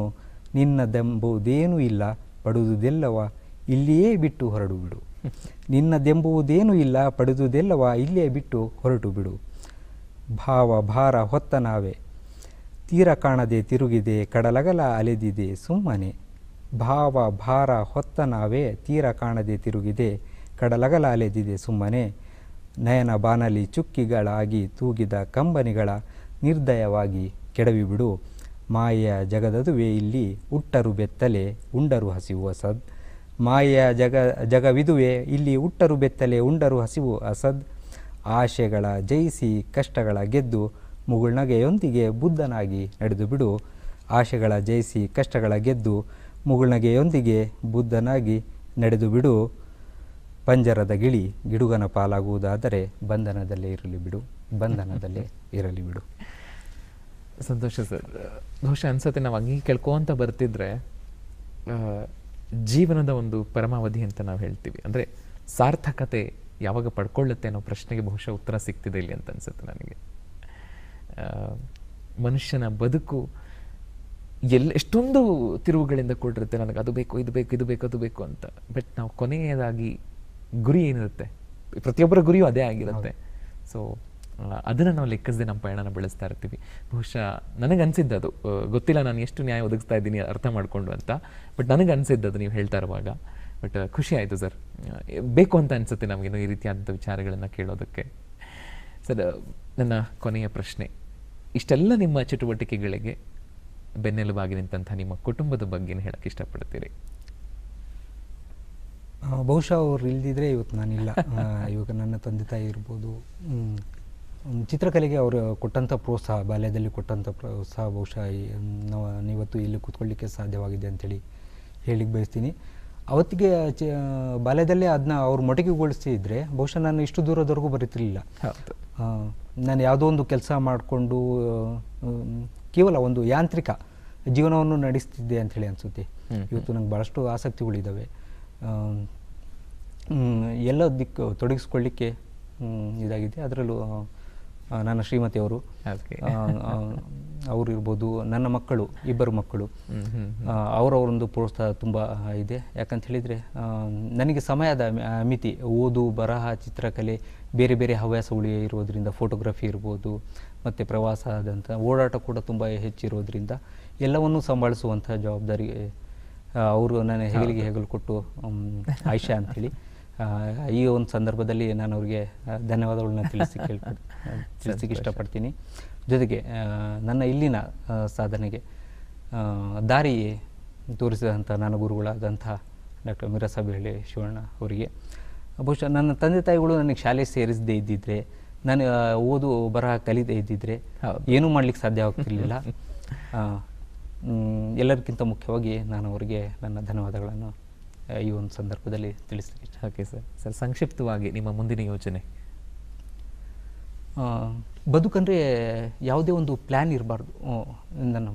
ಈಗ ನಾವು ಹೋಗುವಂಥ ಜಾಗ, ನಾವು ಅದ್ರ ಬಗ್ಗೆ ಒಂದು ಜಾಗಕ್ಕೆ ಒಂದು ಟೂರ್ ಹೋಗ್ತೀವಿ ಅಂದ್ಕೊಳ್ಳಿ, ಅಲ್ಲಿ ಇಂಥದ್ದಿದೆ, ಇಂಥದ್ದೆಲ್ಲ ಇದೆ ಅಂಥೇಳಿ ನಾವು ಒಂದು ಹೋಮ್ವರ್ಕ್ ಮಾಡ್ಕೊಂಡು ಹೋದಾಗ ಏನಾಗುತ್ತೆ, ಆ ಕುತೂಹಲಗಳನ್ನ ಕಳ್ಕೊಳ್ತಾ ಹೋಗ್ತೀವಿ. ನಾವು ಅಲ್ಲಿ ಹೋದಾಗಲೇ ಅದನ್ನು ನೋಡಬೇಕು, ಆ ಥರವಾದಂಥ ಮನಸ್ಥಿತಿ ಇಟ್ಕೊಂಡಿರೋ ನಾನು ಇಂಥದ್ದೇ ಪ್ಲ್ಯಾನ್ಗಳು ಅಂತಿಲ್ಲ. ಬದುಕು ಹೇಗೆ ಕರ್ಕೊಂಡು ಹೋಗುತ್ತೆ ಹಾಗೂ ಹೋಗುವಂಥದ್ದು, ಕಾಲದ ಜೊತೆಗೆ ಅದರೊಟ್ಟಿಗೆ ಅದರ ಕಿರುಬೆರಳು ಇಟ್ಕೊಂಡು ಸಾಗುತ್ತಾ ಹೋಗುವಂಥದ್ದು. ಯಾಕಂದರೆ ಯಾವುದೇ ಮಹತ್ವಾಕಾಂಕ್ಷೆಗಳು ಅಂಥೇಳಿ ಯಾವುದೇ ಇಲ್ಲ. ಈ ಕ್ಷಣದ ಏನು ನೆಮ್ಮದಿ, ಸಂತೋಷ ಅನ್ನೋದು ಅದೇ ಮುಖ್ಯವಾಗುವಂಥದ್ದು ಮನುಷ್ಯನಿಗೆ. ಅದನ್ನ ನಾನು ಪ್ರತಿ ಕ್ಷಣನೂ ಅನುಭವಿಸ್ತಾ ಇದ್ದೀನಿ. ಸಂತೋಷ ಸರ್. ಬದುಕು ಬಂದಂತೆ ಬದುಕು ಅಲ್ವಾ? ತುಂಬ ತುಂಬ ಸಂತೋಷ ಸರ್. ಬಹಳ ಕ್ಷಣಗಳು ವಿಶೇಷವಾಗಿತ್ತು ನಿಮ್ಮೊಟ್ಟಿಗೆ ಇವತ್ತು ನಾವು ಮಾತನಾಡಿದ್ದು. ಬಹಳ ಸಂತೋಷ ತಾವು ಭಾಗವಹಿಸಿದ್ದು. ನಿಮ್ಮ ಮುಂದಿನ ದಿನಗಳು ಇದೇ ರೀತಿಯಾಗಿ ಹಲವಾರು ಚಟುವಟಿಕೆಗಳಲ್ಲಿ ಸಕ್ರಿಯವಾಗಿ ತಾವು ತೊಡಗಿ ತಮ್ಮಿಂದ ಕೊಡುಗೆ ಆಗಲಿ ಸಾಹಿತ್ಯಕ್ಕೂ ಮತ್ತು ಕಲಾಕ್ಷೇತ್ರಕ್ಕೂ ಕೇಳ್ತೀನಿ. ತುಂಬ ಧನ್ಯವಾದಗಳು ಸರ್ ತಮಗೆ. ಪ್ರೀತಿಪೂರ್ವಕವಾಗಿ ಆಹ್ವಾನಿಸಿ ಇಷ್ಟೊತ್ತು ಮಾತಾಡಿಸಿ ನನ್ನ ಬದುಕಿನ ಪುಟಗಳನ್ನು ನನಗೆ ಮೆಲುಕು ಹಾಕುವಂತೆ ಮಾಡಿದಂಥ ಚಂದನ ವಾಹಿನಿಗೆ ಮತ್ತು ಎಲ್ಲ ಇಲ್ಲಿ ಕೆಲಸ ಮಾಡುವಂಥ ಆಡಳಿತ ವರ್ಗಕ್ಕೂ ನನ್ನ ಧನ್ಯವಾದಗಳು. ತುಂಬ ತುಂಬ ಸಂತೋಷ ಸರ್. ನಮಸ್ತೆ ವೀಕ್ಷಕರೇ, ಬನ್ನಿ ಹಾಗಾದರೆ ಇವತ್ತಿನ ಮಾರುಕಟ್ಟೆ ಧಾರಣೆ ಏನಿದೆ ಅಂತ ನೋಡ್ಕೊಂಡು ಬರೋಣ.